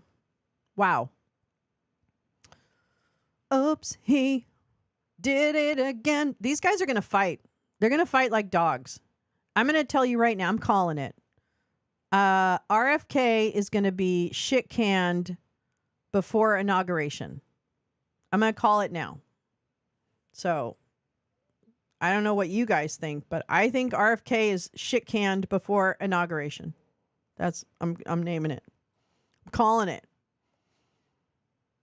On the second ballot, Republican senators have selected John Thune to lead them by a vote of 29 to 24. Well, fuck me in the whatever. My God. I really thought John Thune was persona non grata. But here he is. Grata. He's a persona grata. Wow. I know. Well, there you go. It's not. I have no ability to call anything in politics. Can we call a thing? All right. I think I'm going to actually wrap. We're coming up on 2 hours and 40 minutes. So I think I'm going to wrap for this morning. But if anything really cool happens this afternoon, I'll come back live. So make sure that on my on YouTube you have the bell solid so you get notifications. Usually they come through email or something like that. But hopefully you'll join me for whatever adventures come our way. And also, what did we say? We wanted to show bad faith. Am I going to do that tonight? Let me think about that. I might do that. But I think I want to. Actually, no. I know I'm going to. 6:30 tonight on Discord, I'm going to show bad faith. That's it. I'll go ahead and put up a link on both Blue Sky and on Twitter. So there you go. There you go. Could be good news because it means that maybe some of Donald's appointees will actually have a hearing. Some may drop out because of that. Actually, that's a really good point, Gal. I think that's a little bit of a bellwether around where the Republican senators' heads are at anyway, right? So that's kind of interesting. I don't know the degree to which McConnell can still whip votes, but apparently he can, I guess. I don't know. I didn't know that Rick Scott and what's his name didn't get along. I have no idea. McConnell. Turtle's retiring. What the fuck is he got any power whatsoever? He's retiring in like February. So I don't know. Oops, I'm missing a bunch of chatty chats here. Yeah, bad faith. That's right. We're going to do bad faith tonight. Yeah. Have a great day. You distinctly remember the presser with piles of paper. That's right. He did. I guess he pulled one last fuck you. Lawrence plays some funny information warfare against Donald. Oh, yeah, he's been funny, actually. Do we prefer one horror over another? I don't know. I mean, no. But here we are. That's why I'm going to say that a lot. Well, here we are. Yee. All right. Yeah. Tonight, 6:30 Pacific. Bad faith in the Discord room. I'll put up links and everything and try and make it all over the place. So hopefully it'll come across your eyeballs at one point or another. All right.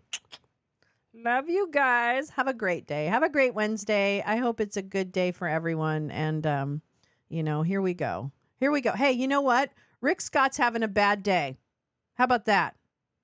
That's a great note to end on. Rick Scott is fucking hating life right now. Yep, he will. Cat Turd's going to be disappointed. All right, my loves. I'll see you later. Goodbye.